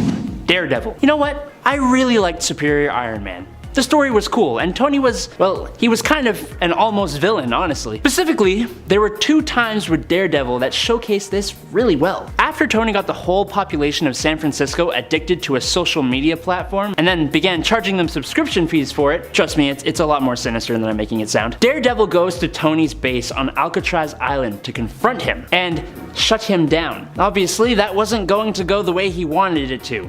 But even I didn't expect Tony to just pick him up by the throat, tell him he's always welcome but to leave the attitude at home, and then straight up just chuck the blind superhero without fear into the freezing waters of the San Francisco Bay. Cold. Literally. Number 1. Captain America. We love Civil War. Not the actual Civil War, the Marvel one. So many great examples of superheroes fighting other superheroes. But the main star of the show in this conflict is Iron Man versus Captain America. And while the climactic fight ultimately ended in a Captain America favored draw, I'd say the first major fight was definitely more of a win for Tony. In issue 3 and 4 of the main Civil War comic, a battle takes place between the forces of both Cap and Stark. While Steve is fighting Spider-Man, Iron Man comes swooping in, attacking with an armor that's analyzed every fight Cap has ever had. And he just starts going to town on the guy, feeding him the left, right, until Cap is absolutely battered. Cap still doesn't go down, so Tony uses a high frequency that shuts down the human brain. He's about to end the fight when Hercules jumps in, attacking him with an oil tanker truck. Number 10. Rejected.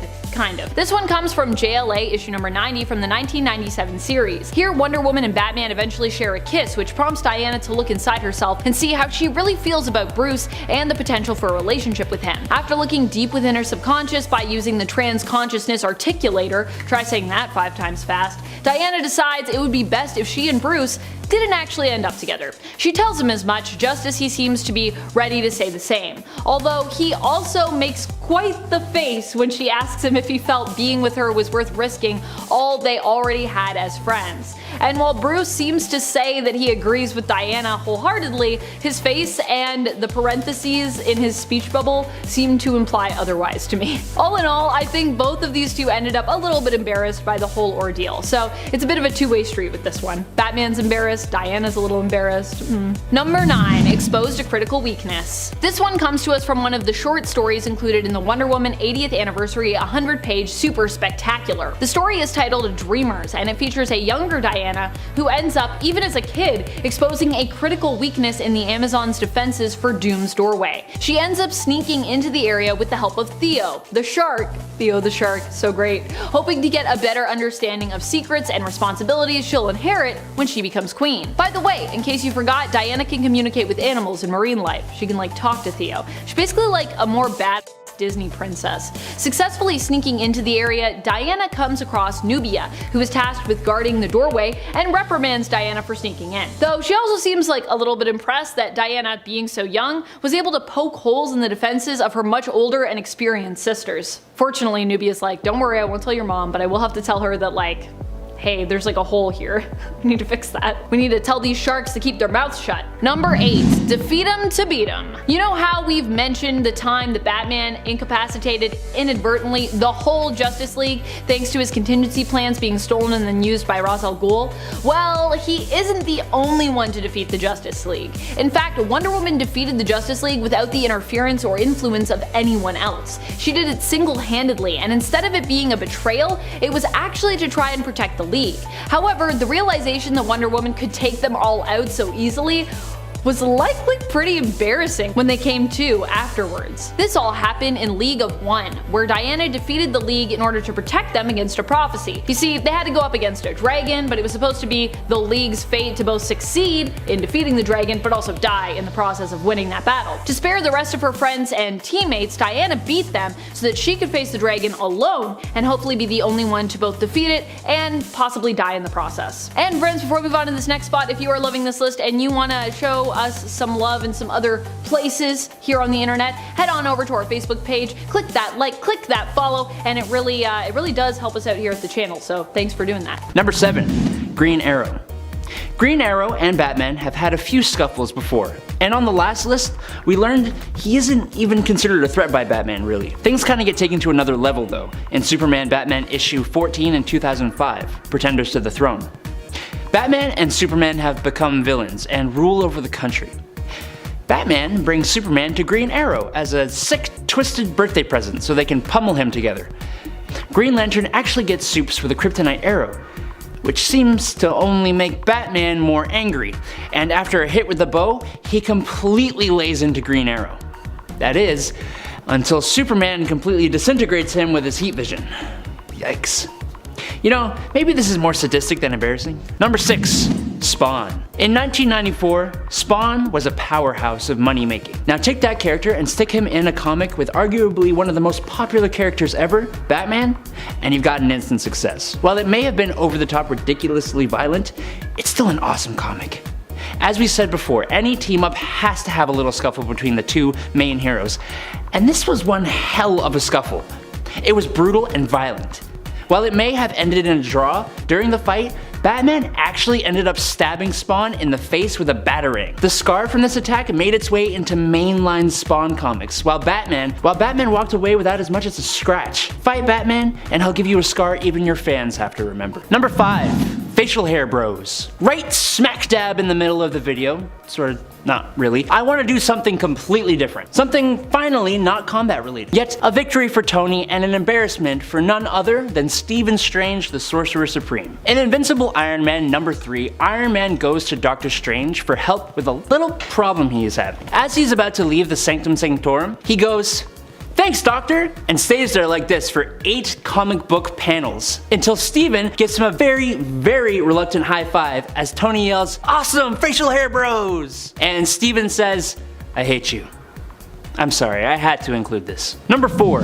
Namor. Iron Man and Namor the Submariner have always had a pretty tense relationship, both having massive egos. They have gone at it with their words and their fisticuffs multiple different times. From what I can tell, the powerful Submariner usually has the win more than often. But Iron Man isn't a pushover. He's gotten some good shots, and in Iron Man number 25 in 1970, we have an example of him winning, in a somewhat hilarious way too. Basically, unbeknownst to Tony, his company had been polluting the ocean with a pipeline. Now yes, that is very, very bad. But if you just go and talk to Tony, I'm sure he'd fix the issue. No, that is not the Submariner's way. No, instead, he attacks, destroying the pipeline and then attacking the buildings it's connected to. To subdue Namor, Tony uses the heating coils of his suit to evaporate all the water in Namor's body, basically rendering him powerless. And then he ties him up to an under construction tower using metal beams. It's kind of hilarious looking, and I feel like Namor could easily slip out of that, like the power of gravity, but it's certainly embarrassing. Number 3, Shatterstar gets shattered.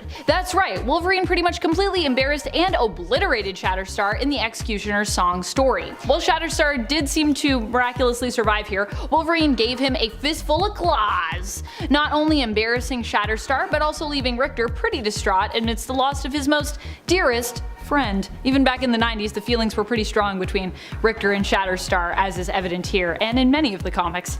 This all went down in an epic fight between various X-teams, including a split-up X-Men roster into 2 separate teams, Blue and Gold, and X-Factor besides. Wolverine is quick to jump into action, and Shatterstar doesn't even get to show off his own impressive fighting skills much before Wolverine turns him into a shish kebab. For someone who is known for being a proud warrior, this whole display, I imagine, would would be pretty disappointing for Shatterstar. While he didn't physically die from his injury here, he may have died of embarrassment. Number 2, Spider-Man gets hit where it hurts. In the heart. You can tell that this was a moment that really was upsetting to Peter Parker's Spider-Man because of how he reacts to it. At one point when both Wolverine and Spider-Man are staying in Avengers Tower, Pete and MJ, who is also there with Peter, have a kind of a relationship scandal. A news story is basically being spread around that MJ, who is still married to Peter at the time, is having an affair with Tony Stark. While Peter is distraught about this, Wolverine takes the opportunity to make a joke at MJ's expense and at the expense of her and Peter's relationship. He says, and I quote, "Sweet Cheeks messed up big time. It's not your fault she screwed up. I mean, if she had brains to go with all that beauty, she wouldn't be with you in the first place, right?" Ouch! Peter of course reacts by pushing Wolverine so hard that he goes flying through and out of a ceiling to floor window in the high-rise that was supposed to be made of unbreakable glass. So you can tell that one probably cut real deep for Peter. Whew. Number 1, the X-Force are defeated. The defeat of Shatterstar was just the beginning for the X-Force, unfortunately, in Executioner's song. Shortly thereafter, they would also be tracked down by Wolverine and taken out primarily by him and Psylocke, forced to surrender to the Blue X-Men and X-Factor teams. And they were backed into a corner fairly easily, I gotta say, with Wolverine choosing to hunt them down and citing it as one of the things he is best known for, which obviously here he proves he is best known for it. He's pretty good at hunting people down. Although I imagine X-Force, like the other teams, also felt pretty conflicted about this whole fight against their friends, so this combined with Wolverine's ruthlessness probably helped to convince them in surrendering. Still, pretty embarrassing that basically Wolverine and Psylocke show up and they're like, hey, we're just gonna do this, and then everyone comes in at the end to be like, yeah, we're here too. Number 10, Deadpool has a breakthrough. A breakthrough. Get it? You will. There have been a few times that Wolverine has shamed and embarrassed Deadpool, especially in combat. One such time, Deadpool was actually the one looking for a fight, and so Wolverine decided to oblige him. But he didn't just do that, he also gave him some pretty witty retorts as well. You see, Deadpool was made to believe that fighting Wolverine would help resolve some issues he has with his own past. And while Wolverine not only schooled him in combat, but also wisdom, at one point Deadpool asks Logan to dig deeper. Not knowing at the time what Wade is talking about at all, Wolverine responds with that deep enough murk as he stabs him through with his claws. Wolverine has always had some of the best mid-combat speeches and retorts. He also might have the mutant power of being able to leap and give you a whole speech during that one leap. Number 9, Namor gets beat in his own domain. Surprisingly, Wolverine has seemingly held his own against Namor more than once in the comics. One such time was when the two duked it out in Civil War. Their fight goes down in Wolverine's tie-in issues, mainly being featured in issue 45. Here, not only does Wolverine prove himself on land, but also in the sea, breaking into Atlantis and Namor's palace, and even managing to hold his own in combat against Namor's guards, fighting underwater. And Wolverine isn't usually the best at fighting underwater. He has an underwater suit of Iron Man's to aid him, but it doesn't seem to operate very smoothly for him. Despite this, he gets a few good hits in at Namor, punching him back for a joke that he made when he thought Wolverine was Iron Man about keeping Wolverine on a tighter leash. Yikes. In the end, Wolverine also proves himself to Namor, and despite their disagreement over who should get custody of the criminal Nitro, Namor meets him later at a bar to give Wolverine the information that he was looking for, which I think is pretty nice. And friends, before we move on to this next spot, if you are loving this list and you want to hear about more embarrassing moments that Wolverine has doled out, be sure to head on over to Facebook and click that like, because we are going to be putting up more content over there, and there'll be lots of good stuff for you in regards to Wolverine and other heroes. Number 8, Emma Frost's dirty secrets revealed. Dirty, dirty secrets. Actually, it's not that dirty. It's not that dirty of a secret in my mind, but you know. In this moment, it appeared to be, I guess, kind of dirty. During the first Civil War, Wolverine sets out on his own mission to capture Nitro, the one behind the start of the Civil War. Basically, the catalyst, if you will. He does this against the wishes of Cyclops and Emma Frost. When Emma and Cyke confront him about it in the 2003 Wolverine series in issue 46, the issue following the one with Namor, Emma threatens to basically mind wipe him back to a 3-year-old mental capacity. Wolverine responds by putting Emma in her place by 1, reminding her that the psi shields Professor X gave him protects him against her powers, and 2, by revealing that he knows she and Tony Stark, aka Iron Man, used to, team up. While Emma seems pretty shocked that Wolverine knows about this and is pretty embarrassed that he outed this previous relationship of hers to Scott, her reaction is also interesting, as it's also during Civil War I, I believe, that she discloses that Scott does know of their relationship, of her relationship with Tony in the past, in a different comic. Although, you know, maybe this happened after that, but I do believe the issue where Emma brings it up is Civil War issue number 3, and I think that was released before this issue. But maybe the continuity in canon is different than the release order, or I just found a continuity error, and that's what that is. Number 7. Size isn't everything. It really isn't in terms of battle, as is proven in the Ultimates issue number 5. You see, in the Ultimate Universe of Earth 1610, Hulk isn't exactly a hero. Here the Avengers are known as the Ultimates, although there is also an Avengers team in this reality, but trust me, they aren't quite the heroic equivalent to the 616 team that we know. But the Ultimates pretty much are that. As Hulk goes on a rampage downtown, the Ultimates must band together in an effort to defeat him. And to be clear, in this reality, Hulk isn't on the Ultimates. The first one up to bat to try to tackle this big beast is Giant Man, aka Hank Pym. He attempts to defeat the Hulk as, well, a giant man. But just because Hulk is smaller than Hank doesn't mean he can't still pack a punch. While Giant Man attempts to hold Hulk beneath his hands and ask him to calm down, also calling him puny, Hulk responds by jumping onto Giant Man's face and threatening to rip his head off and use it like a toilet bowl, before punching his lights out. Proving that, yeah, even if you think, well, I'm a lot bigger than the Hulk, it doesn't mean that the Hulk can't mess you up. Number 6. Bustin' makes me feel not so good. In the case of Tony Stark, that is. While the Hulkbuster became a famous suit of armor in the Avengers film franchise, we also know it from the comics. During the events of World War Hulk, Tony attempted to use this armor to defeat the Hulk when he returned to Earth and threatened to destroy it if he wasn't given the heroes responsible for sending him into space. One of which who was responsible was Tony, who actually initially created the Illuminati group that sent the Hulk away. Tony had also created nanotech, which would in theory be capable of suppressing the Hulk's powers, actually even forcibly using it on Jennifer Walters previously, which she actually sued him for in return. However, the Hulkbuster, the nanosuppressant, even the big bombs that they attempted to use all did nothing. Hulk's pain was so intense, his anger so great, that he became powerful enough to survive all of this and remain in his Hulk form. So apparently it doesn't matter how smart you are, Tony, or how prepared. In the end, if Hulk wants to smash, he's going to continue to smash. Can't Hulk bust your way out of that one. Number 5. Jean Grey gets more help than she bargained for. Jean gets more help than she asked for from Wolverine in this issue of X-Men. In fact, she didn't even really ask for his help to begin with, but she did complain about her ability to move freely in her outfit and her struggle to kind of like tear it so that she could move a little bit more freely. Which obviously was a classic mistake, because you know Logan is always more than happy to help Jeannie gain more mobility by maybe, you know, parting with pieces of her garment. Hey, he's just trying to help her out. This all goes down in the very first X-Men Christmas special that we ever got. In this story, the X-Men are kidnapped, and it's during their daring escape that Jean complains of her inability to move freely. She's trying to like tear her dress. So Wolverine, being the gentleman he is, sees her struggling and decides to help her tear away the bottom half of her gown, freeing up her movement, but at the expense of both irritating and seemingly confusing Jean, who actually responds with, "Hey, not so blasted short. Thank you very much. I think." I just love that whole response. She's like, I'm mad, but like what even happened? Number 4. Cyclops is shamed.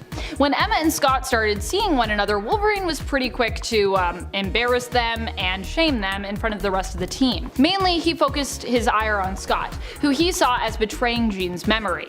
And he wasn't alone either. By the way, at this point, Jean had recently died and Scott and Emma were together, but yeah, people all felt pretty weird about it. A lot of the other X-Men felt similarly, and they began to actually treat Scott differently because of his and Emma's relationship. This was because the two had started seeing one another psychically while Scott was still with Jean, but he and Marvel Girl, as she was formerly known, were having marital problems at the time. He had a psychic affair with Emma, and then after Jean died, immediately started like just being in this very public relationship with her. Wolverine even went so far as to fight Scott physically over this blossoming relationship with Emma. Don't worry though, Jean's ghost would arrive to give Scott the green light so we could all feel better about the whole thing. Jean's ghost always coming back to be like, look, everyone just be cool. I'm Jean's ghost. I am like a god. Number 3, love frenzy. There was that one time Bruce Banner as the Hulk completely lost it, going into a frenzy that caused him to try and both chase down and beat up She-Hulk. And not only that either. It turns out this whole attempt to do so was actually kind of part of a mating ritual thing. It seems that Hulk forgot that She-Hulk was his cousin, because he was in a frenzied Hulk form. Luckily, Hulk didn't get his way here and was eventually set right again. Although in the Old Man Logan universe, the two do apparently end up together, and we don't really know if Jen was here for that or not. Either way, the whole ordeal is pretty embarrassing for Jen, but also likely embarrassing for Bruce as well, if he was told about it afterwards. It's just embarrassing all around, and also pretty, squicky. Ugh. Number 2, ripped in two. Wow, I like how I made number 2 ripped in two. I didn't do that on purpose, but that's good. When Ultimate Wolverine and Ultimate Hulk fought one another in the Ultimate Universe, Hulk pretty much put Wolverine to shame. In this alternate universe of Earth 1610, Wolverine was hired by Nick Fury to track down the Hulk. Wolverine tracked him down alright, but wasn't so good at dealing with him once he did. At one point, Hulk tears Wolverine straight down the middle and tosses his legs so far away that Logan has a challenging time recovering them. And of course I mean right down the middle, not down the middle this way, down across the middle, I guess I should say. In this reality, Wolverine can't just grow new legs, by the way. In order to recover, he needs to find and basically reattach his legs so that his healing powers, or his survival powers more can basically take effect and kick in and heal him. So yeah, he had to crawl all the way over to find his legs in the snow. Great. Also, mountains. There were mountains there. Number 1, why are you hitting yourself? Well, Thor and Hulk fought in Ragnarok, where Hulk only really won against Thor thanks to the help of Grandmaster, tasing Thor until he passed out, just as he was figuring out how to harness the power of lightning without his hammer too. In the comics, these two have fought actually multiple times.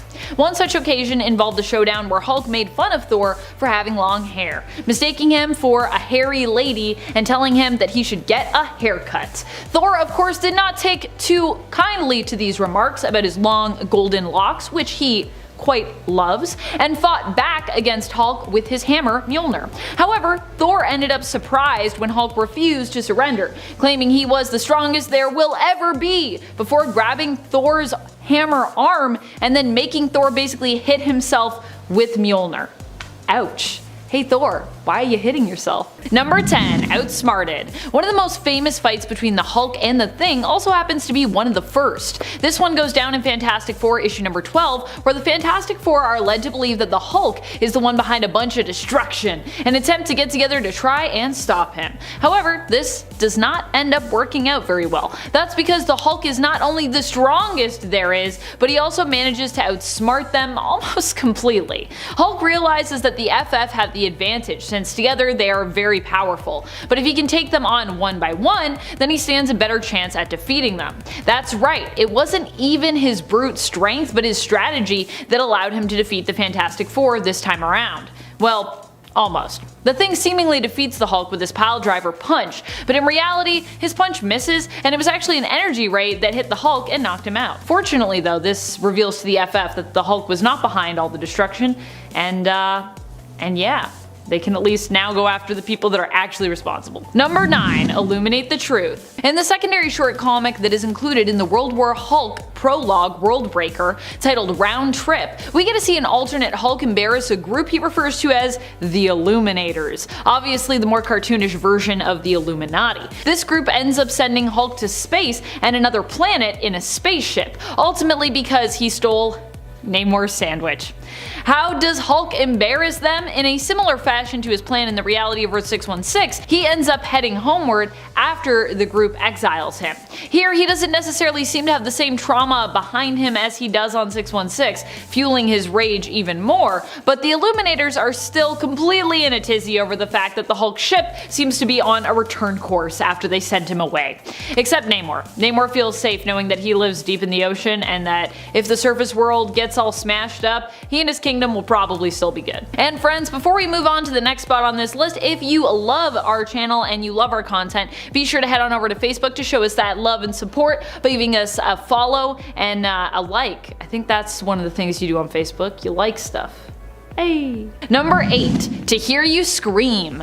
Speaking of World War Hulk, one of the most embarrassing fights comes from the very beginning of that event, in World War Hulk issue number 1, when Hulk faces off against Black Bolt. Black Bolt and his queen Medusa, you see, have some ego, which ends up quickly turning into hubris for them. Black Bolt had fought the Hulk before and won, so it was for this reason that they barely even gave Hulk the time of day when he shows up. When Hulk rushes them both, angry for what has happened to his people and the planet that he freed and made his own, Black Bolt only responds with a whisper, saying, "Enough," and with the force of his words pushing Hulk far back. But Hulk ends up coming out on top as he immediately recovers and leaps back at Black Bolt. He didn't come to Attilan for a whisper, he came to hear Black Bolt scream, and it definitely seems like he makes him scream. It does not look like he's in great shape after that conversation. Number 7. Captain Marvel and Gamora. Combo! Wham bam!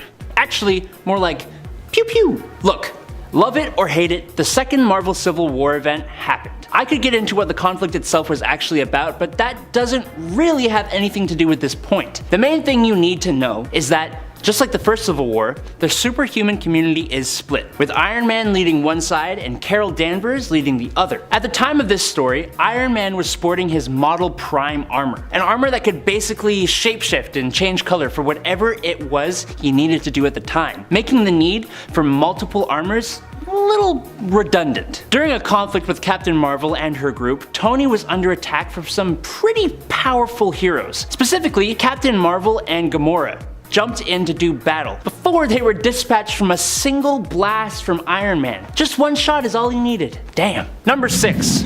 Emma Frost. Did you know the Avengers fought the X-Men? Yes, it's true. And a comic titled, get this, Avengers vs. X-Men. It's a good title. Seriously though, the conflict blossomed when the Phoenix Force is headed straight to Earth with mutant Hope Summers as its supposed host. The Avengers believe this is bad juju for the population of Earth, and the X-Men think this is gonna be what they need for the mutant population to be reborn. A battle happens between the two teams at the mutant island of Utopia. Partway through, Emma Frost comes to make a move, saying telepathically to Cyclops she can shut down the Avengers telepathically, and she is going to end this. Then Iron Man chimes in, "I bet you thought you were just about to end this," as he fires microscopic telepathic tasers at her and hopes she will let him make it up to her over dinner. She punches him in the stomach and he blasts back with his repulsors, but this genuinely made me snicker. Number 5. The Justice League. In Justice League Doom, the animated movie, Batman is being scolded by the other members of the Justice League for having contingencies to immobilize each member of the League. They are deciding if they should make him leave the Justice League for this. Batman just kinda helps them decide. If you people can't see the potential danger of an out-of-control Justice League, I don't need to wait for a vote. I don't belong here. And he just walks out of there. Superman goes to him and asks what his contingency for Batman himself was, and he says, the Justice League. As someone on Reddit said, Batman is 100% right in this fight. Batman quit on his own terms, Batman built the Justice League's watchtower and has a deep understanding of how it works, and Batman left the watchtower to them, despite having designed, funded, and built it. Number 4. The Flash. The Justice League animated TV show in 2001. After the somewhat newly formed Justice League become fugitives, running and hiding from the Thanagarian troops, they take shelter in a department store. They come up with the solution of trading in their superhero costumes for regular street clothes to disguise themselves. This is when Flash pipes up, trying to voice his opinion about the whole secret identity thing. Batman cuts him off, walking right up to him, pointing at each member who has a secret identity, and straight up just saying their real names. Clark Kent, Wally West, Bruce Wayne. Yeah, Shut up, Flash! Number 3. Poking eyes and breaking arms. And in Justice Gods Among Us Year 4, there is a brutal showdown between Superman and Wonder Woman that is basically orchestrated by Batman. The two face off in a trial by combat style fight in order to settle a dispute, with Wonder Woman being forced to fight as she was nominated by Batman, even though she and Supes are kinda still technically on the same side here. However, this just means that in the end, Diana is able to use Clark's hesitancy to her advantage. She not only defeats Clark, but she does so brutally. At first it seems as though he'll come out victorious, but the fight ends with Diana clearly on top, attempting to gouge out his eyes before succeeding in breaking his arm.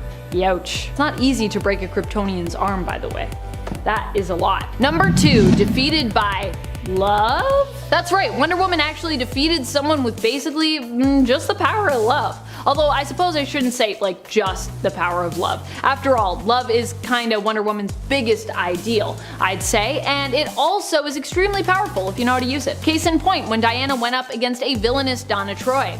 Donna seemingly had the upper hand in the fight, claiming to be the more powerful of the two, designed to be a more perfect version of Diana when Wonder Woman decided to bust out one of her most effective weapons, the lasso of truth, which unlike Ghost Rider's pen and stare, almost always actually works on the folks that she targets it with. I know there's gonna be Ghost Rider fans coming for me in the comments. They're gonna be like, look, the pen and stare is great, but I'm just saying, I can give you so many examples of times it didn't work. I think it's almost equal, it's like a 1-for-1. Compelled to see and realize the truth, Diana reminded Donna of what it really meant to be an Amazon. It's not about power, you see, or strength, it's about being part of a culture, being part of a family, being a sister. That is the most important defining word of Amazonian culture. Sister. And with that one word and realization, Diana handily defeats her sister Donna using nothing but truth and love.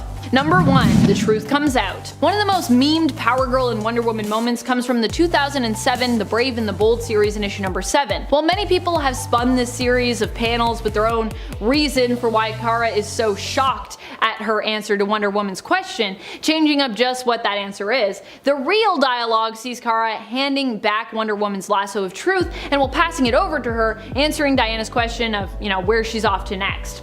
Power Girl responds in the comic that she's off to go kill Superman, shocking both herself and Diana, and leaving her super embarrassed while Diana is convinced that something must be wrong with Power Girl. Perhaps she's brainwashed or she's possessed, as the lasso obviously compels those it touches to only tell the truth, so I mean, she's gotta be telling the truth. Wow, what an embarrassing way to realize that that's going on. Number 10. Lex Luthor. Imagine your long-distance son, who you were finally gaining ground with, is killed by a giant 7-foot clone of himself.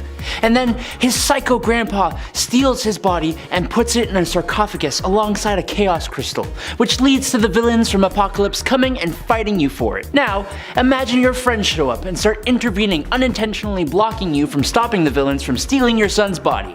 How absolutely fuming might you be? That's kinda hard to imagine, isn't it? Well, basically, after the Shazam and Justice League aligned Lex Luthor tried justifying this, Batman lets both of them know why they should keep their mouths shut and not insert themselves into conflicts they know nothing about. Batman gets 3 good punches across Shazam's face, leaving him shocked and embarrassed, and then knocks Lex Luthor on his butt with a nice stiff punch, hurting his ego and his face. Number 9. Teenage Mutant Ninja Turtles. As with almost all comics that take heroes from 2 different universes and throw them together, those heroes have to fight at least a little bit before they can join forces.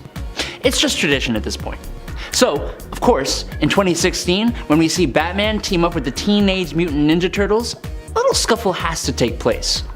Oh, also, if you thought this kind of team up would be silly, yeah, maybe. But it's totally awesome. In their scuffle in the 2nd issue of the comic, Batman basically makes them look like amateurs.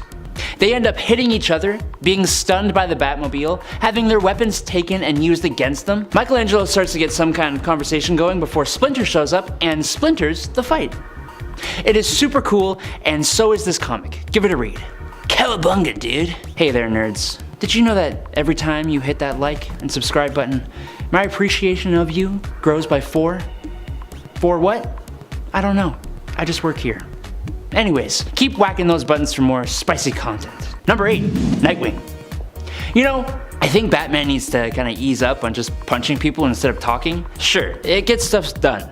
But then you end up crying at the Oscars while accepting your Best Actor award, so... When Batman first comes into contact with the Court of Owls, the members have special seals hidden in their mouths. The first Robin, now going by Nightwing, could possibly be one of them, as his great-grandfather is.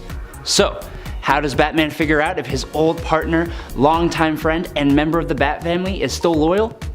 Well, after a bit of lip from Dick Grayson, Batman punches Nightwing right in the mouth and knocks out his tooth to check. He was supposed to be a Talon of the Court of Owls, but he clearly isn't. Remind me never to become a Robin, okay? Number 7. Green Lantern. First off, Justice League War is an awesome animated DC movie. We see the Justice League come together for the first time. In one of the first interactions between Green Lantern and Batman in a sewer, there's a bit of banter between Hal and Bruce when Hal realizes that Batman is literally just some guy in a bat costume. And he asks, "What, no one asked you to prom, so now you just dress as a bat and prowl around your parents' basement?" Batman, in response, simply just pauses and then asks, "What's this do?" as he holds up the Green Lantern's ring. It makes me genuinely chuckle. But then, when Green Lantern tries to tell him that he won't be able to do that again, Batman just hits him with, "Unless I want to." What a boss. Number 6. Green Lantern again. In All-Star Batman and Robin, the Boy Wonder, Green Lantern gets shown up. In order to face Hal Jordan, Batman lures him into a room where he has painted literally everything yellow. Why? The Green Lantern ring has the unfortunate weakness of not being able to affect anything yellow. So all the furniture, his and Robin's costumes, even their faces, and to top it all off, he even taunts Green Lantern while drinking lemonade. To really top it off, Batman isn't even the one to fight the Lantern. He leaves that to his ward, Robin, who admittedly takes it a bit too far. Number 5 replaces Krypto with a different super dog in Superboy number 109. Due to his many years in comics and his recent appearance in DC League of Super Pets, you are likely passingly familiar with Krypto the super dog. But are you familiar with his rival, Swifty the Greyhound? Our story begins when Superboy is fiddling with his Phantom Zone projector while the imprisoned Kryptonian criminals led by General Zod are trying to affect the Boy of Steel by using mental suggestion to convince him to destroy himself. Because of his powers, Superboy isn't affected, so the Phantoms try again with Krypto to no avail. They instead brainwash a dog named Swifty and control him into making a potion that gives him superpowers. When Swifty shows up with powers, Superboy decides to put the two dogs through a series of tests to determine who is the better super pet and will get to go with him on an important space mission. The Phantom Kryptonians help Swifty so that he wins the competition. At this point, Superboy takes away Krypto's cape and gives it to the rival dog. To add insult to injury, he makes Krypto put on a damaged, moth-eaten cape and then ditches his dog to go to space with Swifty. Even Krypto thinks this is a bit much, as on the teaser page for the story, we see him thinking to himself between sobs, "Bad enough my master prefers that super mutt to me, but did Superboy have to give Swifty my snazzy, indestructible cape and make me wear this crummy, moth-eaten spare cape of his?" Swifty eventually betrays the Boy of Steel, who is saved by a timely intervention by Krypto, but that doesn't make his treatment of his dog any less weird and kinda petty. Number 4. One-upping Batman's gifts in World's Finest number 85. When the ruler of Balkania, Princess Verena, comes to America, her only desire is to see the famous heroes Superman and Batman. And if Robin is also there, that's fine. When the two heroes meet the princess, both are immediately smitten and begin competing for the beautiful princess's affection. When Batman goes out and gets her a bouquet of orchids, Superman flies to South America and gets a giant orchid for the princess. Batman gives her a large diamond ring that he bought, and Superman responds by getting a giant piece of coal and crushing it into a giant, super-sized diamond and offering it to the princess. Batman takes Verena on a tour of the city in the Batmobile, letting a very unimpressed Robin drive while he puts the Bat moves on the princess. The mood is ruined when they look at a nearby cliff that Superman has defaced by carving a giant heart with the words "S loves V." Batman goes to the train station with the princess so she can move on from Metropolis to Gotham, but before he can get on the train, Superman picks up the train and flies it to Gotham, leaving Batman to frantically chase after them in the Batplane. When they discover that the princess is actually in love with her bodyguard, Captain Stefan, the heroes claim that they were just pretending to be rivals in order to better protect her, but come on. Even if that is the case, that doesn't mean Superman had to go so all out on making Batman look like a fool in front of the princess and the entire world. Number Number 3, making Robin his court jester in World's Finest number 165. When the evil King Wolf escapes from prison, he claims to his men that he is dying. He devises a competition for his henchmen to determine who the new king of crime will be. They must complete 3 robberies, and whoever pulls off the robbery best will be the new king. Batman and Superman suspect that the king is lying about his condition and decide to help the criminals with their robberies in hopes that the king will reveal his true plan. Batman and Robin take out one of the henchmen, and Batman disguises himself as the goon in order to infiltrate the gang. One of the other criminals disguises himself as Superman in order to pretend to stop a robbery and take the loot as evidence. In order to make sure he wins the competition, Batman knows he has to pull off a spectacular crime, and well in disguise as the goon, disguises himself as Batman and holds himself hostage, threatening to have himself killed if the submarine he's robbing doesn't hand over the ship's supercomputer. Robin pretends to not know what's going on, and Batman pretends to capture him and takes him back to the king's hideout. Okay, if you're confused, don't worry, it gets worse. Batman ties with the criminal who is disguised as Superman, who unbeknownst to Batman actually is Superman, and both are crowned the new kings of crime. When asked what his first royal decree is, Superman immediately says he wants to see Robin killed. Like, honestly, it comes to mind a little too fast. Batman is able to claim that since he captured Robin, he should get to decide his fate, and suggests that they make him the new court jester. Superman agrees, and Robin is forced to dress as a jester and perform for the court of criminals, while Batman and Superman tool around. Now, Dick Grayson was a circus performer before becoming a hero, but it's still weird that Superman and Batman made him dress up and give them a full show before making any effort to figure out the criminal's plan. Number 2 frames Batman for witchcraft in World's Finest number 186 and 187. When Batman and Superman go back in time to colonial times, they come across a woman who had been accused of witchcraft and is about to be dunked in the town pond. Superman moves too fast to be seen and goes into the water and uses his steel-like teeth to gnaw through the dunking mechanism. Batman then dives into the water and rescues the woman. She is smitten with Batman and gives him a kiss. Superman thinks to himself, "Isn't that just like a woman? I did the work and Batman's collecting the goodies." In retaliation, the Man of Steel disguises himself as Batman and starts flying around the town on a broomstick. He then uses his super speed to make it look like Batman has turned coal to diamonds, and uses his super ventriloquism to make it look like a black cat is accusing Batman of being an agent of Satan. As an impartial out-of-towner, Superman is chosen to prosecute a very confused Batman. He has Batman put in the stocks and sentences him to be burnt at the stake. When Batman is tied to the stake, Superman uses his heat vision to start the fire, claiming that it is further proof of Batman's demonic powers. Batman is eventually able to make the townsfolk think that Superman is the witch and is set free. Superman tells Batman that he saw that he had been possessed by a demon and was putting Batman in danger to scare the demon out of his body. But as the reader, we can read Superman's thought bubbles during the frame job, and he really does think about how jealous he is that the woman has chosen Batman over him, and is laughing and giggling to himself as Batman begs him to stop the townsfolk from carrying him away in chains. So even if he had a good reason to put Batman in danger, he's getting way too much joy out of it. Number 1 forces Jimmy Olsen to marry a gorilla in Superman's Pal Jimmy Olsen number 98.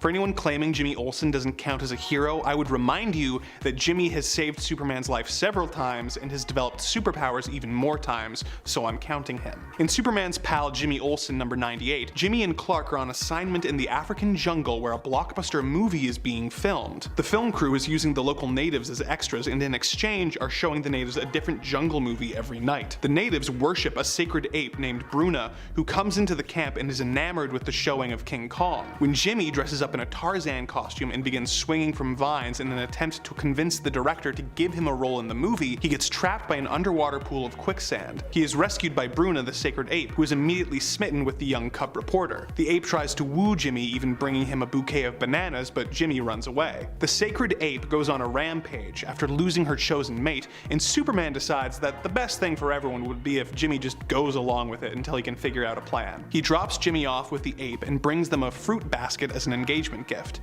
Jimmy's girlfriend, Lucy Lane, shows up and makes the ape a bridal veil. Just when things can't seem to get any worse for Jimmy, Superman shows up dressed as a witch doctor to perform the ceremony while the movie crew films the whole thing. Bruna eventually tires of Jimmy and throws him off a cliff, and he is rescued by the Man of Steel, but I think we can all agree that Superman let this one go on a little too far before he intervened. Number 10.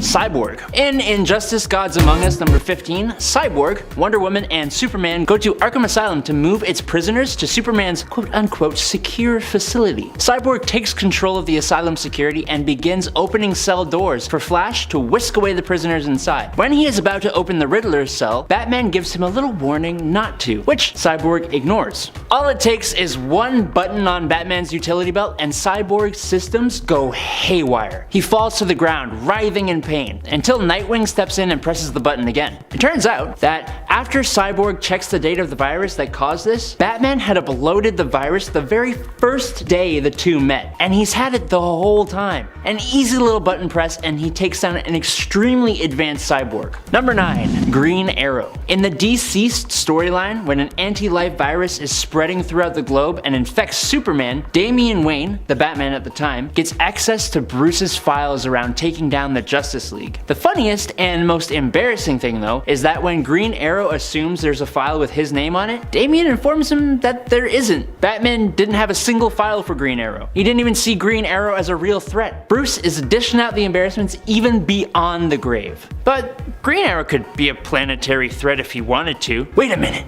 you know what would be really embarrassing? If you didn't like and subscribe to our channel. Kidding, you don't have to do that if you don't want to. Do it. Do it. Do it. Number 8, the Hulk. Bet you didn't expect to see this on the list. Honestly, who would?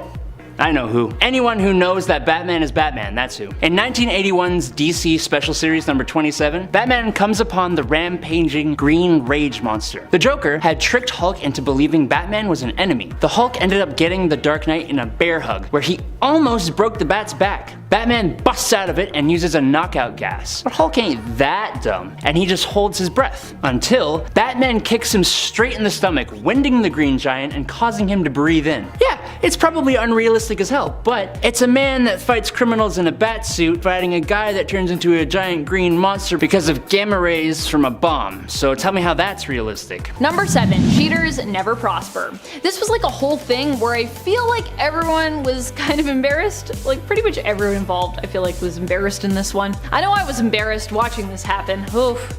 We are talking about when in the DCEU in Wonder Woman 1984, Diana competes in an Amazonian triathlon against the other Amazons, despite being very much their junior. The princess is hopeful that she can win the competition despite her lack of experience and her youth in comparison to her sisters. However, when she loses her horse, she has to get resourceful in order to catch back up and ends up taking a shortcut to do so. However, apparently it turns out that this is cheating, and so her perceived victory is considered null and void by her mother, the hero, Queen Hippolyta, who also seems pretty disappointed, but still hopeful when it comes to her daughter's attempt. She's like, look, you can't cheat, but maybe next time. Maybe you get him next time. Don't take shortcuts. I was like embarrassed because I was like, really? That was cheating? Oh, okay. I would have done that too. I'm with you, Diana. Number 6, beats down a god with his own weapon. This one comes from Wonder Woman issue 773. Legacy numbering, where Wonder Woman takes on the god Thor. Not Marvel's Thor, who is very much a hero, but DC's Thor, who is still technically a hero, but also is kind of more of a brute than the Thor Odinson of Marvel's Earth 616. Wonder Woman ends up in DC's version of Asgard after the events of Dark Knight Death Metal. Here she learns that there seems to be a problem with souls going missing. She attempts to solve it, but ends up bonking heads with Thor, who isn't much for diplomacy. At least, not initially. Don't worry though, Diana puts him in his place, besting him in combat, taking Mjolnir, smashing him in the face with it before crushing it between her two hands. She's like, hammers, not really my thing. And of course, only then is Thor willing to listen to what she has to say. But don't worry, it all works out in the end. Everyone's able to sit at a table and have a discussion and a beer afterwards, so yay. Number 5, can't stop killing. It's hard to tell who would be more embarrassed in this scenario, Wonder Woman or all of her friends who try to reach out to her and really epically fail. This all goes down in a dark multiverse tale, a darker version of War of the Gods. Here, Wonder Woman ends up losing her mother and in her darkness finds herself possessed and overtaken by Hecate, who uses Wonder Woman as her host to reach out and conquer Earth. Wonder Woman's friends try to stop Diana and reach her, but she's trapped deep within a pit of despair after having not properly dealt with her emotions, basically. Struggling to find her way back to love and hope, the only solution is for many magic users of DC to band together, sacrificing themselves in order to defeat Hecate, but still unable to bring back Diana. Whew. Zatanna, as a result, keeps Hecate and Diana's body locked away, hoping to one day find a cure for the possession so she can bring back her friend once more. Number 4. Rejected. But for real this time. Real rejection. So this isn't rejection of the romantic sort, but it is the rejection of a kind of, like a team-up sort, I guess you could say. In Wonder Woman the Hecate, Bruce and Diana end up at odds with one another. As such, the two end up in a fight with one another. Wonder Woman handily ends up defeating Batman in that fight, placing her boot on his head as he lays in a puddle, and urges him to not get back up. Batman decides to surrender, which I think is a good choice. Instead of fighting back, Batman tries a new tactic and begs for Diana's mercy and protection. This shocks Wonder Woman as Batman clings to her boots. He calls on the age-old ritual and rites to seek her power and her aid. Wonder Woman, however, reminds Bruce of his history, saying that in times previous, heroic men have been denied, as she chooses to deny him now. Ouch. Looks like Batman needs to brush up on his reading of the Iliad, apparently. Number 3. Justice Buster armor. In the Endgame story, the Joker has twisted the other members of the Justice League with his Joker toxin, meaning we get to see Batman take them all on. While we know he has contingencies for each member of the League, Batman instead dons an armor that has the capability to subdue every member of the Justice League, the Justice Buster. Using this suit, he puts Wonder Woman in a dream state, maps out the Flash's movements, and causes him to slip and crash into a building, knocking him out. He fires a foam made up of magnesium carbonate at Aquaman that envelops him and drains him of the moisture in his body the more he struggles. And then Superman shows up. The Justice Buster has plasma shields to deflect eye beams, thrusters and thermals to deter frost breath, but this is a Superman that isn't pulling his punches. When Superman gets through this armor, it doesn't matter though. Batman spits a polymer laced with green kryptonite dust into Superman's eyes, rendering him powerless. Number 2. Beating Superman as an old man. In the exceedingly famous Dark Knight Returns story, we see what is arguably one of the best Superman vs. Batman fights to ever grace comics. In the last issue, number 4, pits an aged Bruce Wayne against a Superman that has become a puppet of the government. Superman has been weakened by a nuclear explosion. He's been hit by hunter missiles, shot from a tank, shot with a sonic gun that makes his nose bleed. Batman uses every watt of the city's power to electrocute Superman's brain. Batman then socks Superman straight across the face a few times, shoots acid in his face, and after being hit with a green kryptonite arrow, Superman takes a studded boot to the jaw before Batman seemingly dies of a heart attack. Even at 55, he left Superman battered and bleeding, and the whole thing was just a ruse. Well played. Number 1.